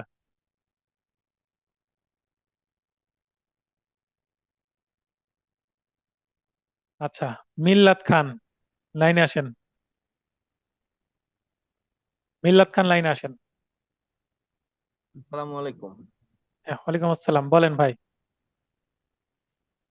স্যার, এখানে 35 ধারাতে যে চুক্তির ব্যাপারে বলা হয়েছে রদ আর কি, হুম, এখানে রদ যে কোনো ব্যক্তি করতে পারে। এখন আমার স্যার বিষয়টা জানার ছিল যে চুক্তি যেমন যে কোনো ব্যক্তি তার রদ করার জন্য মোকদ্দমা করতে পারে লিখিত চুক্তির। এখন হুম, এখানে বলা হয়েছে যেমন আপনার একটা একটা জমি বায়না চুক্তি করলো, হুম। সেক্ষেত্রে স্যার বায়না করলো, এখন সে অন্য এক জায়গায় বেশি দাম পেয়ে মনে করেন আপনার চুক্তির মানে অন্য একটা প্রশ্ন আর কি স্যার, বেশি দাম পাইলো। এখন এখানে দেখা গেছে 3 লক্ষ টাকা একটা জমির চুক্তি বায়না চুক্তি হলো, সেক্ষেত্রে আরেক জায়গায় উনি 5 লক্ষ টাকা পেলো। তো সেক্ষেত্রেও কি কি চুক্তিটা রদ হবে স্যার? এখন বাজার যদি মূল্য দেখা গেছে স্যার, বাজার মূল্য তো স্যার আপনার দেখা গেছে 3 লাখ টাকা হতে পারে, 4 লাখ টাকা হতে পারে। একটা তো সমঝোতার মাধ্যমে একটা চুক্তি হলো, এই বিষয়টা আর কি স্যার। এ বিয়ের সাথে চুক্তি করছে, বাজার মূল্য জি স্যার। যেটা মনে করেন, এটার বাজার মূল্য 3 লক্ষ টাকা। জি। এখন 3 লক্ষ টাকাতেই চুক্তি হচ্ছে, এর কিছু অ্যাডভান্স দিয়ে দিল, হয়তো বা 50,000 টাকা অ্যাডভান্স দিল। জি স্যার।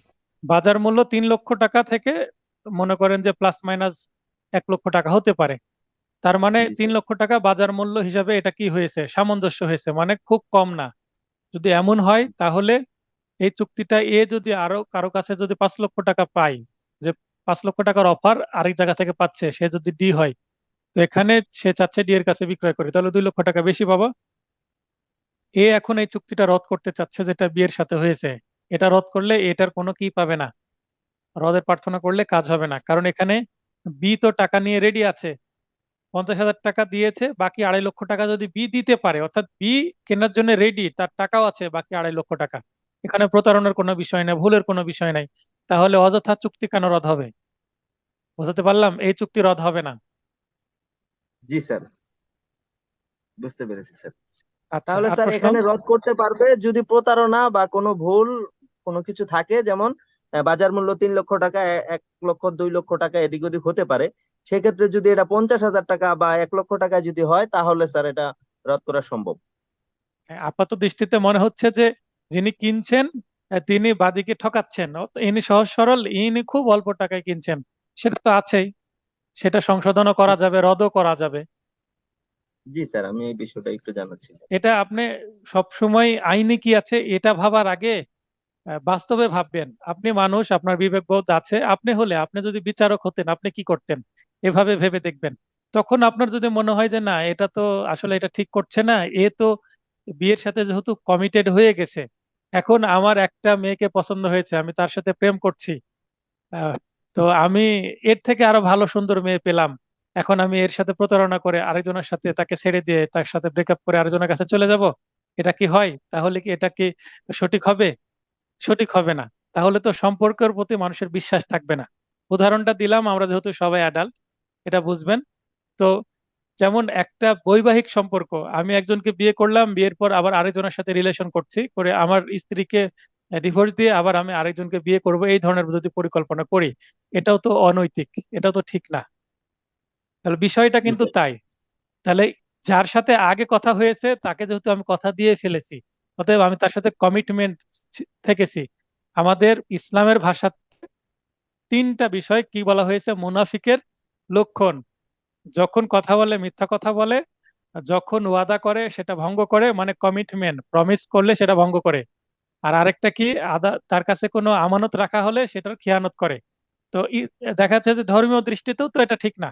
আমি যাকে কথা দিলাম তার সাথে কথা না রেখে আমি বললাম যে তোমাকে আমি জনম জনমের তলে দেখা যাচ্ছে আপন করে গ্রহণ করলাম, এ জনম তো আছে, 7 জনম আমি তোমার, এইভাবে প্রমিস করে কত কি হয়ে যাচ্ছে, তারপরেও সেটা থাকছে না।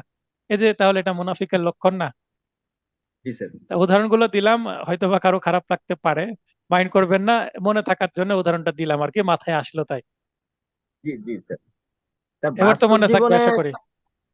জি জি জি স্যার, মানে স্যার প্র্যাকটিক্যালি যেটা দেখি আর কি স্যার, অনেক সময় দেখা যায় একটা জমি বিক্রি বিক্রি করার জন্য আপনার একটা লোক অনেক খুঁজতেছে, কেউ কিনতে চাচ্ছে না বা দাম হ্যাঁ, কম বলছে, 3 লক্ষ টাকা দিয়ে একটা লোক কিনলো।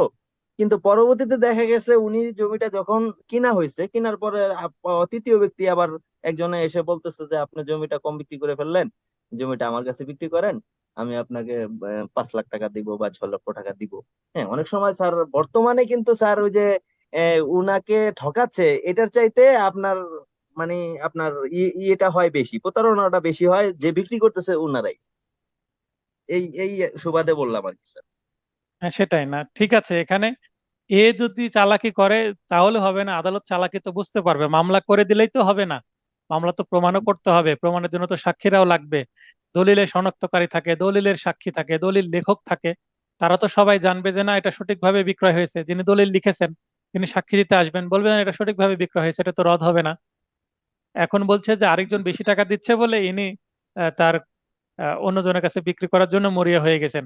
এখন আরেকটা কথা আছে আমাদের এলাকায় বলে, আপনাদের বলে বলে কিনা জানি না, যে যেই গরু বিক্রয় করে ফেলেছি সেই গরুর দাঁত দেখে আর লাভ নেই। অর্থাৎ আমি যেটা বিক্রয় করে ফেললাম সেটার মায় আমাকে ত্যাগ করতে হবে, সেটা নিয়ে আমি আর হস্তক্ষেপ করতে পারবো না। বুঝতে পেরেছেন জি বিষয়টা? স্যার। জি স্যার, ক্লিয়ার স্যার। আচ্ছা, ঠিক আছে। আর প্রশ্ন আছে আপনার? জি না স্যার। আচ্ছা, স্যার আর কেউ আসসালামু আলাইকুম প্রশ্ন স্যার। করবেন? আচ্ছা, বলেন শরীফুল ভাই, বলেন। স্যার, ওই যে 31 ধারায় যে রেকটিফিকেশন, হুম। ওই জায়গায় স্যার, ধরেন একজন জমি কিনলো, কেনার হুম। পরে তার দলিল টলিল সমস্ত সবকিছু কমপ্লিট হয়ে গেল, এবং সেই হ্যাঁ। দলিলটা নিয়ে সে মিউটেশন নাম খারিজের জন্য সে অনলাইনে আবেদন করলো, তার নাম খারিজের সব কিছু সব কমপ্লিট হয়ে গেল। এইবারটা সে পরে দলিল পড়ে দেখেছে তার দলিল একটা দুটো ভুল আছে। এখন যদি সে সংশোধন করতে যায়, করলো, এই যে নাম খারিজ করলো, এতে কোনো প্রভাব পড়বে? এখন যদি ভুল থাকে তো নাম খারিজ তো হবেই না। আর নাম খারিজ যদি হয়ে ও, যায়, ভুল থাকলে তো বলবে যে এটা তো সঠিক নাই আপনার। যদি দাগ নাম্বার ভুল থাকে বা কোনো ভুল থাকে, সেটা তো নাম খারিজ হবেই না, বলবে অন্যের জমি আপনি নিয়ে নিচ্ছেন। তাহলে কি নাম খারিজ হবে? ও, নাম খারিজ যেগুলো হয়ে যায় সেগুলো ওকেই স্যার, হ্যাঁ? না, সাধারণত নাম খারিজ যেগুলো সমস্যা থাকে না সেগুলো নাম খারিজ হয়ে যায় অনেক সময়। দেখা যাচ্ছে নাম খারিজও ভুল থাকতে পারে, সেটাও আবার নাম খারিজের আবেদন, দেখা যাচ্ছে যে বাতিলের আবেদন দিয়ে নাম খারিজও বাতিল করা যায়। তবে যে দলিলে ভুল থাকে সে ভুল সংশোধন করতে কেন আসে বলেন তো? একটা মানুষ দেখছে নাম খারিজ করতে যে সমস্যা, মানে সে সেটাকে নাম খারিজ করবে বা নিয়মিত খাজনা দিবে। এখন কিন্তু মানুষ সচেতন, খাজনা দিতে পারে। এখন বাসায় রাইট বসে স্যার, কিন্তু একদম রাইট স্যার। আহ, এখন কিন্তু এই বিকাশের মাধ্যমেও খাজনা দেওয়া যাচ্ছে বাসায় বসে স্মার্টফোনে। তো এটা করতে যে দেখছে আমি খাজনা দিতে পারছি না, কারণ আমার নাম খারিজ নাই। আর একটা মানুষ যখন নাম খারিজ থাকে, তাহলে সেই জমিটা কি থাকলো, ফ্রেশ থাকলো। তো ফ্রেশ রাখার জন্য নাম খারিজ করতে যাচ্ছে, দেখছে কি হচ্ছে, এটার সমস্যা আচ্ছা, আছে। আচ্ছা। নাম খারিজ করতে গেলে কিন্তু বেশি ভুল বের হয়, তাছাড়া মানুষ কিন্তু নিজে থেকে পড়ে ভুল খুব একটা দেখতে পায় না। আমার কাছে আচ্ছা স্যার, যতগুলো স্যার, মামলা স্যার। আসছে, আমার কাছে যতগুলো মামলা আছে, ততগুলো মামলায় যেদিন নাম খারিজ করতে গেলাম, নাম খারিজ করতে গিয়ে সেখানে জানতে পারলাম যে আমার দলিল ভুল আছে। তার মানে এটা অনেক পুরাতন দলিল, আজ থেকে 40-50 বছর আগের দলিল, নাম খারিজ হয়নি, নাম খারিজ করতে গিয়ে জানতে পারছি যে এটা কি হলো, আমার ভুল আছে। ভুল হয়েছে। তখন আমি মামলার কজ অব অ্যাকশনটা দেখাচ্ছি যে যেদিন নাম খারিজ করতে গেলাম সেদিন যে দেখতে পেলাম, তাহলে সেদিন থেকে আমার মামলা করার কারণ উদ্ভব হলো, সেদিন থেকে আমি তামাদির মেয়াদ গণনা দেখালাম। বুঝতে পেরেছেন? তাহলে নাম খারিজ হয়ে গেলি মনে করতে হবে জমিটা ভুল নাই, হয়ে গেছে। আর ছোটখাটো যদি ভুল টুল থাকে, জন্ম তারিখটা, সেগুলো তো কোনো ব্যাপারই। নামের নামের বানানে একটা লোকের নাম মনে করেন রহিদুল, কিন্তু তার ভোটার আইডিতে নাম দেয়া আছে অন্য কিছু, বাবার নামে একটু কম বেশি আছে, তো এটা খুব একটা ম্যাটার করে না। অতএব এগুলো নিয়ে কেউ কি করে না, ওই খুব একটা সংশোধনে আসে না। আচ্ছা, ওই যে শুধুমাত্র আমি এটা বল। জমির যে জমির যে তফসিল, অর্থাৎ জি জি। মৌজা নাম্বার, মৌজা, খতিয়ান, দাগ নম্বর, পরিমাণ, বা এটা ধানি জমি না পুকুর বা বাড়ি বা ভিটা, এগুলো নিয়ে প্রবলেম হলে তখন সংশোধন হয়। অনেক সময় আচ্ছা, নকশাগত প্রবলেম হতে পারে। জি জি জি স্যার, স্যার ধরে নেন, স্যার একটা প্রশ্ন করি স্যার, আমি রাগ করে না ধরা বলি। ধরে নেন আহ, আব্দুল আব্দুল মাজিদ বিশ্বাস, সেখানে হ্যাঁ, মাজিদ দিয়েছে, বিশ্বাস আহ, বিশ্বাসটা দিইনি, আব্দুল দিইনি, কি মোহাম্মদ দিইনি, তাও কোনো ব্যাপার না। মূল যে মাজিদটা হয়েছে ওটাই কিন্তু ওকে, এই যে নামটা, এই নামটাই হাইলাইটস করে, তাই না স্যার? হ্যাঁ, হ্যাঁ, মানে আচ্ছা। কিছু আর এই একটা জন্মটা, থাকলেই বোঝা যাবে। জি, স্যার আর এই জন্ম তারিখ যে তার দিন ভুল হইলো কি মাস ভুল হইলো, এগুলো দেখার কোনো ব্যাপার না। মূল তফসিল যে জিনিসটা, আপনি, ওই তফসিলটা ওকে হ্যাঁ, তাহলে হয়ে গেল। ঠিক আর আছে, আমি জমি জমি যেটা কিনতে চাচ্ছিলাম সেটা পাচ্ছি কিনা এটাই বিষয়বস্তু। আর তো তফসিল ঠিক তাহলে হয়ে গেল। আর যখন স্যার নাম খারিজ ওকে হয়ে যায়, তখন সে মজবুত স্যার। নাম খারিজ ওকে হয়ে গেলে সেটা অনেকটা ফ্রেশ হয়ে গেল, তার দলিল আছে, তার নাম খারিজ আছে, নিয়মিত খাজনা দিচ্ছে, তার মানে তার জি, সবকিছু সঠিক আছে, এটা ধরে নেওয়া যেতে স্যার, পারে। স্যার আর একটা প্রশ্ন করি স্যার, বলছি এই যে অগ্রকুড়ায় আর সুপ্পা, অগ্রকুড়ায় ধরে না আমার একটা জমি আমার ভাই বিক্রি করে দিয়ে চলে গিয়েছে, এখন আমি তার হক সভা করবো। তো ধরো সে 80 লাখ টাকা কি 90 লক্ষ টাকা বেচেছে, তার 6% আমি তার লেগে ভ্যাট দেবো, দিয়ে আমি জমিটা আমি এলাকে নাম এলাকে হক সভা করলাম। আর এই হক হ্যাঁ, সভায় যদি টাকাটা পুরো জমা দিতে হয়, আর সুপ্পা সুপ্পা নাকি একটা নিয়ম আছে, ওদের দিকে টাকা জমা দেওয়া লাগে না, রায়ের পরে নাকি টাকা জমা দেয়, এটুকু একটু বুঝাবেন স্যার? এটা লাইভ ক্লাসে বোঝাবো না, এটা আলোচনার বিষয় না, এটা থেকে কোনো প্রশ্ন আসবে না। রাইট রাইট, ঠিক আছে স্যার, দোয়া রাখবেন আপনি স্যার, আসসালামু প্রয়োজনে আলাইকুম। দিনে ফোন দিয়ে এগুলো জেনে নিয়েন। ঠিক আছে?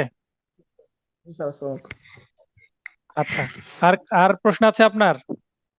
না স্যার, আপনার প্রশ্ন নেই আর। আচ্ছা, ঠিক আছে, অসংখ্য ধন্যবাদ আপনাকে। এখন বার কাউন্সিলের এমসিকিউ পরীক্ষায় কিভাবে পাশ করা যায় সেই দিকে মনোযোগ দেন। এত বেশি জানার দরকার নেই এখন, যখন প্র্যাকটিস করবেন তখন এগুলো জানবেন। আচ্ছা, এখানে আমি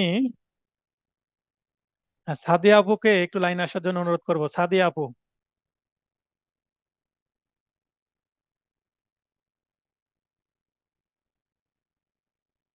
সাদিয়া আপু, আসসালামু আলাইকুম স্যার। ওয়ালাইকুম আসসালাম, কেমন আছেন আপু? স্যার আলহামদুলিল্লাহ ভালো আছে। প্রথম থেকে ছিলেন ক্লাসে? স্যার প্রথম থেকে একটু লেট হয়েছে। আচ্ছা। আমি আজ হচ্ছে মানে খুলনা থেকে আজকেই বেক করলাম। ও, তার মানে জার্নি করেছেন। জি স্যার। আচ্ছা, তা অসংখ্য ধন্যবাদ জার্নি করার পরেও যে ক্লাসে আছেন। কোন ধারাটা সবচেয়ে ভালো বুঝেছেন সেই ধারা থেকে প্রশ্ন করব, বলেন কোন ধারা থেকে প্রশ্ন করব আজকের আলোচনা থেকে? আজকের আলোচনা থেকে আর যেগুলাই বুঝাইছেন মোটামুটি তো বুঝলাম, 34 ধারা, 35 ধারা। হ্যাঁ, যে কোনোটা থেকে করব প্রশ্ন? হ্যাঁ, আপনার ইচ্ছা করেন, যে কোনো ধারা থেকে করেন। আচ্ছা, এই যে রেকটিফিকেশন, জি। রেকটিফিকেশনের অর্থ কি বাংলা? সংশোধন। দলিল সংশোধন বা চুক্তি সংশোধন, জাস্ট রেকটিফিকেশন মানে সংশোধন।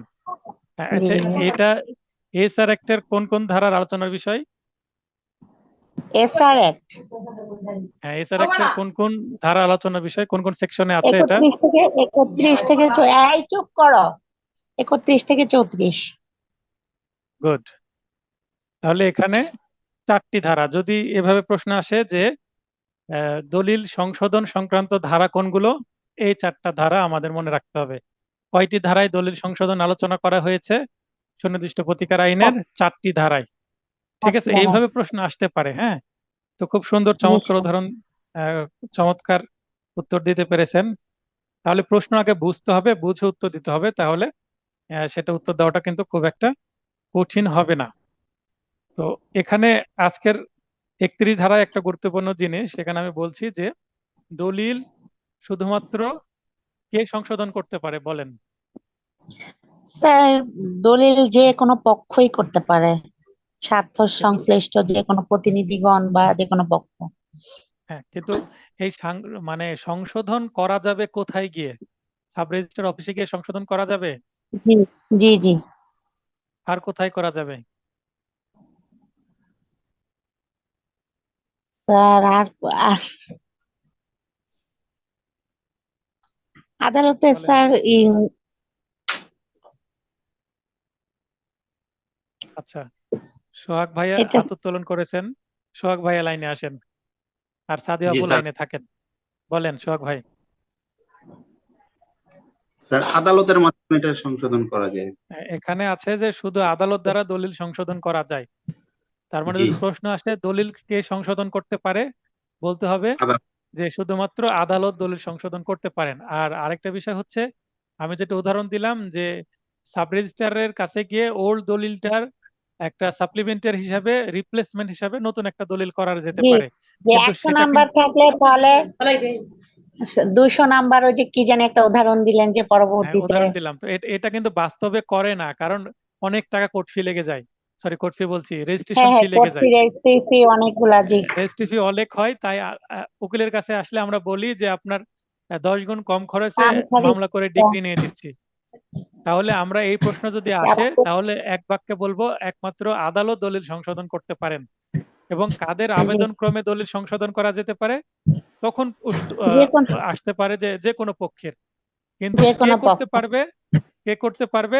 আদালত করতে পারবে। কাদের আবেদন আদালত ক্রমে? যে কোনো পক্ষ। ঠিক আছে, যে কনফিউজড কোনো হওয়া পক্ষ। যাবে না।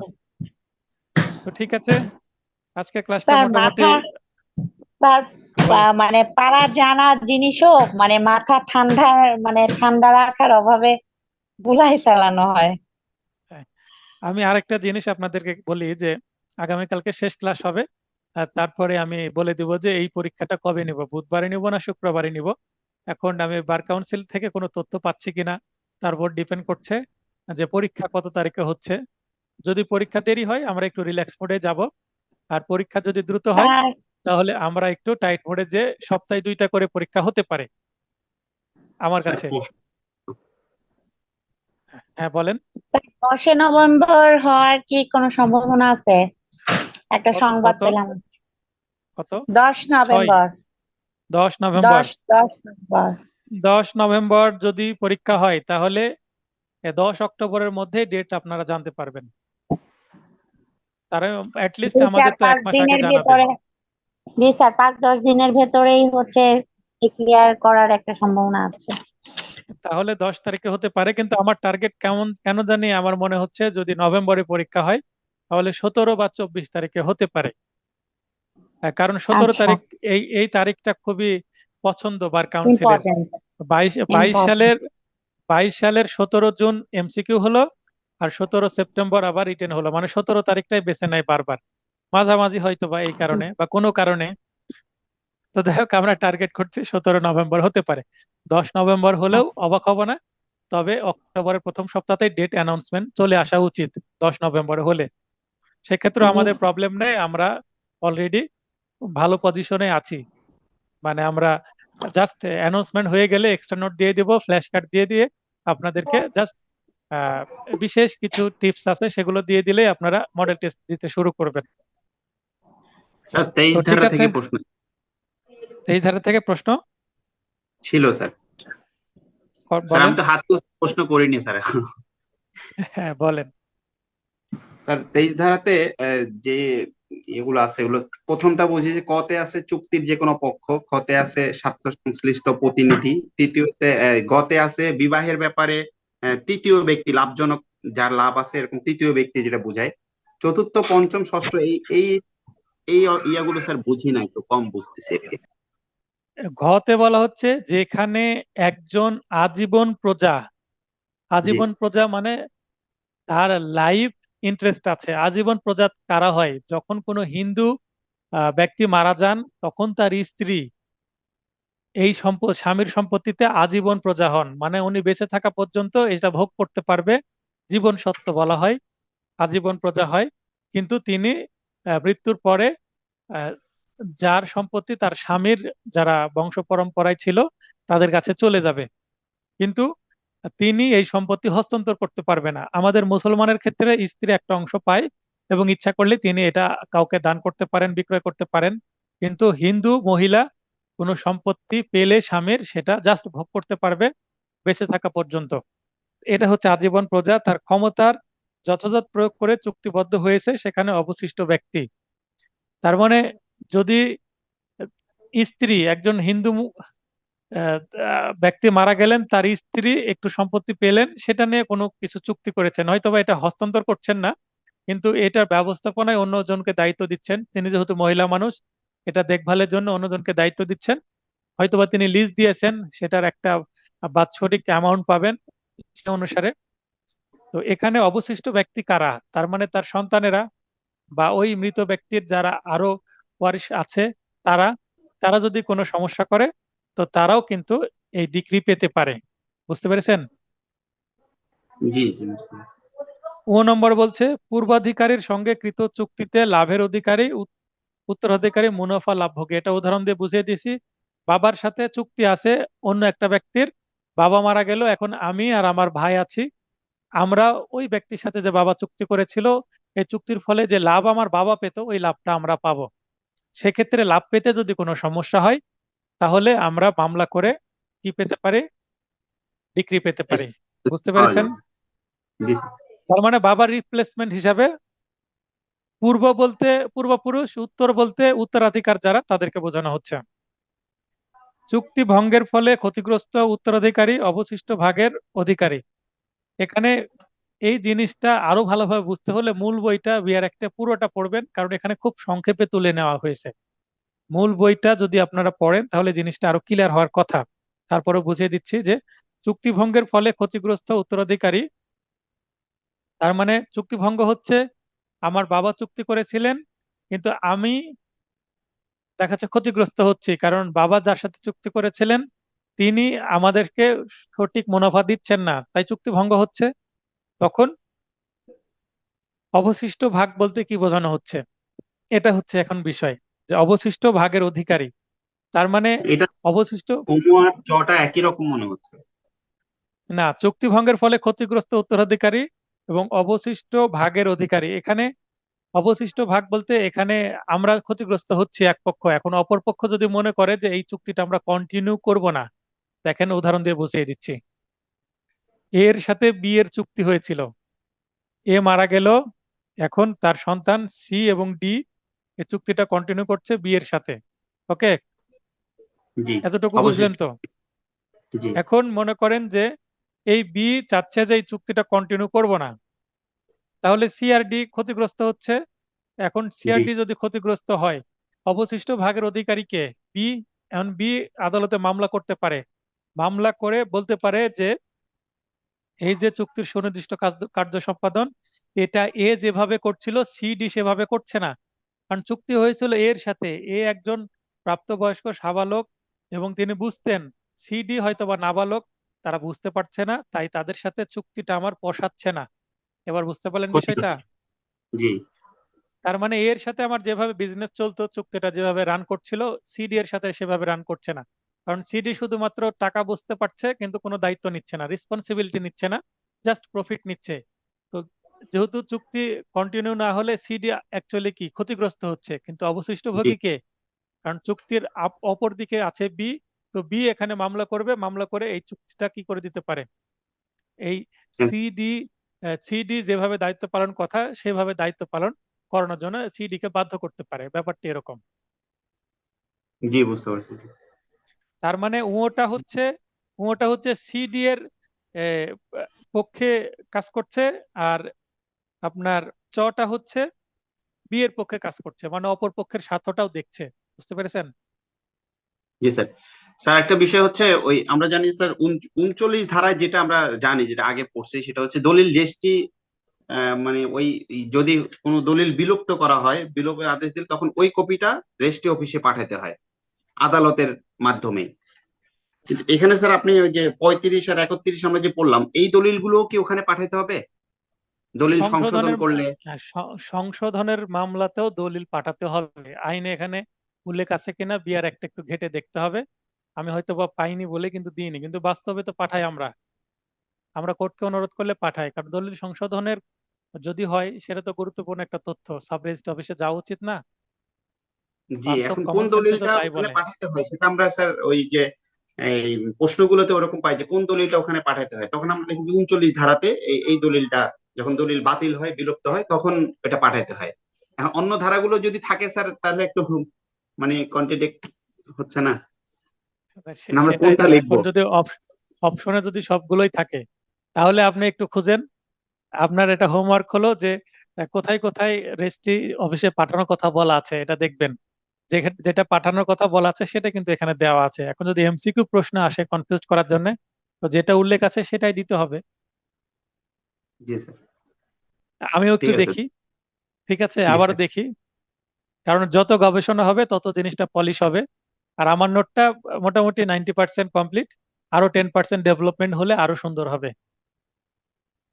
তো জি আমি স্যার। বারবার বলছি 70% কমন পাওয়ার জন্য নোটটা যথেষ্ট, আর 70% ইনাফ, একটা ভালো নম্বর, সেফ জোনে আছেন। আশা করি এই কারণে আমি নোটটাকে বড় করি নাই, খুব সংক্ষেপে নিয়ে আসছি। আর এসআর অ্যাক্টের সবগুলো ধারায় নিয়ে আসার কারণে এটা একটু অনেকের কাছে জটিল মনে হচ্ছে, কারণ প্রতিটা ধারায় অনেক তথ্য। কিন্তু এই বিগত সালের এমসিকিউ প্রশ্নগুলো দেখেন, যে সব ধারা থেকে কিন্তু এমসিকিউ প্রশ্ন আসেনি, এবং এমসিকিউ প্রশ্নগুলো খুব একটা কঠিন না। অতএব এই ধারার আলোচনায় গিয়ে বেশি জটিল মনে করলেও আমরা কিন্তু ভিতরে যে এমসিকিউ প্রশ্ন সেগুলো দেখলে কিন্তু খুব একটা জটিল না, এবং যেগুলো ধারা থেকে প্রশ্ন আসে ওগুলোই বারবার রিপিট হয়। নতুন ধারা থেকে প্রশ্ন খুব একটা আসে না। এখন প্রিভিয়াস যে ধারা থেকে রিপিটেশন ধারাগুলো আছে সেগুলো থেকে মনে করেন 7টা প্রশ্ন আসলো, এবং নতুন ফ্রেশ ধারা থেকে 3টা প্রশ্ন আসলো। এই 3টা প্রশ্ন কমন পেলেন না, লিখলেন না, সমস্যা কি? 10টার মধ্যে 7 পেলেই তো যথেষ্ট। জি স্যার। সোহাগ ভাইয়ের প্রশ্ন আছে? না স্যার, ধন্যবাদ। আসসালামু আলাইকুম। আচ্ছা, ঠিক আছে, ওয়ালাইকুম আসসালাম। স্বপন ভাই এই মুহূর্তে আবার প্রশ্ন করতে চাচ্ছেন, আসেন স্বপন ভাই, লাইন আসেন। জি স্যার, আসসালামু আলাইকুম স্যার। ওয়ালাইকুম আসসালাম ভাই, বলেন। স্যার, আমার প্রশ্নটা হলো যে সুনির্দিষ্ট প্রতিকার নিয়ে আদালত কোন কোন ক্ষেত্রে বিবেচনামূলক ক্ষমতা প্রয়োগ করতে পারে না? সব ক্ষেত্রে বিবেচনামূলক ক্ষমতা প্রয়োগ করতে পারেন। এখন যদি পারেন না যদি বলেন, এখন অপশন আপনাকে দিতে হবে। মানে সুনির্দিষ্ট প্রতিকার আইনে যা কিছু আছে, যেখানে যেখানে ডিক্রি দেওয়ার কথা বলা আছে, প্রতিটাই বিবেচনামূলক ক্ষমতা বলেই দেওয়ার কথা বলা আছে। এখন যদি একটা 7 ধারার কথা যদি আমি বলি, যেখানে দণ্ডমূলক প্রতিকারের জন্য ডিক্রি দেওয়া যায় না, যেখানে ডিক্রি দেওয়া যায় না সেখানে তো বিবেচনামূলক ক্ষমতা প্রয়োগ করতে পারবেন না। অতএব যেখানে যেখানে ডিক্রি দেওয়া যায় সেখানে সেখানে বিবেচনামূলক ক্ষমতা বলেই ডিক্রি দেয়। অর্থাৎ কোনো ডিক্রি দিতে আদালত বাধ্য নয়, বা কোনো নির্দেশনামূলক ডিক্রি না, সবগুলোই বিবেচনামূলক ডিক্রি দেওয়া হয়। এবার কোথাও অন্য কিছু পেয়েছেন কিনা সেটা বলেন। জি স্যার, আমি একটা বইয়ে পেয়েছি যে এই সুনির্দিষ্ট প্রতিকার নিয়ে 8 ধারা এবং 9 ধারায় বিবেচনামূলক ক্ষমতা প্রয়োগ করতে পারেন না। তাহলে এখানে কি কি মানে আদালত ডিক্রি দিতে বাধ্য সেটা বলছেন? 8 এবং 9? মানে ডিগ্রি দিতে বাধ্য বলতে এখানে এরকমই আর কি, যে আদালত বিবেচনামূলক ক্ষমতা প্রয়োগ করতে পারেন না সুনির্দিষ্ট প্রতিকার নিয়ে 8 এবং 9 ধারায়। মানে ওইটা সুনির্দিষ্ট এইটা আপনার, এটা কি আপনার বিআর অ্যাক্টে আছে না কোনো গাইডের মধ্যে পেয়েছেন? লিগাম পাবলিকেশনে। এটা কি কোনো, মানে আমি বলতে চাচ্ছি বিআর অ্যাক্টের মধ্যে এই কথা বলা আছে কিনা? না, বিয়ার একটা পাই নাই। তো বিআর অ্যাক্টে যেহেতু নাই, তাহলে আমারও না জানা থাকতেই পারে। তো আপনি লিগ্যাম প্রশ্ন প্রশ্ন ব্যাংকের ওই অংশটুকু ছবি তুলে পাঠান, আমি সেটা দেখে প্রয়োজনে সিনিয়রের সাথে আলোচনা করে আমি বলবো আসলে 8 এবং 9 ধারার যে ডিক্রি সেটা আদালত বাধ্য দিতে না বিবেচনামূলক ক্ষমতা বলেই দেন। যদি বিবেচনামূলক ক্ষমতা বলে 8 এবং 9 ধারা ডিক্রি দিয়ে থাকেন, তাহলে লিগ্যাম প্রশ্ন ব্যাংকে প্রবলেম আছে বা কোনো ভুল আছে বা তথ্যগত কোনো সমস্যা আছে। ঠিক আছে? জি স্যার। ওকে। আর প্রশ্ন আছে আপনার? জি না স্যার, থ্যাংক ইউ। আচ্ছা, ঠিক আছে, ধন্যবাদ। তাহলে সাবিনা আক্তার, সাবিনা আক্তার, আপনি লাইনে আসেন। জি স্যার। স্যার আমিও পেয়েছি 8 এবং 9 ধারায় হ্যাজ নট ডিসক্রিশনারি পাওয়ার। এটা বিআর একটা আছে না অন্য কোথাও? বিআরএসটি না স্যার, আমি ফেসবুকে একজন স্যারের লেকচারে পেয়েছি। আচ্ছা, ঠিক আছে, ওই অংশটা যদি আপনার সংরক্ষণে থাকে তাহলে আমাকে পাঠিয়ে দিবেন, আমি সেটা নিয়ে আমার সিনিয়রের জি সাথে আমি আলোচনা করে। লিখে রেখেছি, এটা পেয়ে আচ্ছা, আমি লিখে রেখেছি খাতায়। এবং এটা আমাকে দিবেন, কারণ আমি যেটা জানি না সেটা আমি মানে ক্লাসে আইডিয়াতে বলবো না, কারণ সেটা আমি নিয়ে সিনিয়রের সাথে আলোচনা করে সেটা বলবো, কারণ সেটা বিআর অ্যাক্টে যেহেতু নেই। আর আমার নোটটা প্রায় পুরোটাই বিআর অ্যাক্টকে কেন্দ্র করেই লেখা। আর বিআর অ্যাক্টের জি বাইরে যদি কোনো কিছু আসে, সেটা কিন্তু একটু উচ্চ লেভেলের প্রশ্ন। তো জি স্যার, আমি বুঝতে এত পেরেছি। উচ্চ লেভেলের প্রশ্ন দিয়ে আপনাদের কনফিউজ করতে চাইনি, আমার নোটে এগুলো ইনক্লুড করিনি। যদি আমি কেস রেফারেন্স থেকে প্রশ্ন নিয়ে আসতে চাই তাহলে কিন্তু অনেক প্রশ্ন চলে আসবে, কিন্তু আসলে এমসিকিউ কেস রেফারেন্স থেকে খুব একটা প্রশ্ন আসে না। অতএব এই ধরনের প্রশ্ন যদিও কিছুটা রিলিভেন্ট, তবুও খুব একটা মনে করেন সম্ভাবনা নেই, খুবই সামান্য সম্ভাবনা আছে এই ধরনের প্রশ্ন আসার। তারপরেও জানতে তো সমস্যা নেই, জানা ভালো। তো আপনারা দুইজনই দিয়ে রাখবেন ওই অংশটুকু হোয়াটসঅ্যাপে, আমি সেটা আলোচনা করে কালকে এটার সমাধান দেওয়ার চেষ্টা করব। ঠিক আছে? আর প্রশ্ন আছে আপনার? জি না স্যার, থ্যাংক ইউ। তো ঠিক ঠিক আছে, সবার সুস্বাস্থ্য কামনা করে ক্লাসটি শেষ করছি। জি স্যার, গুড নাইট। শুভরাত্রি, গুড নাইট।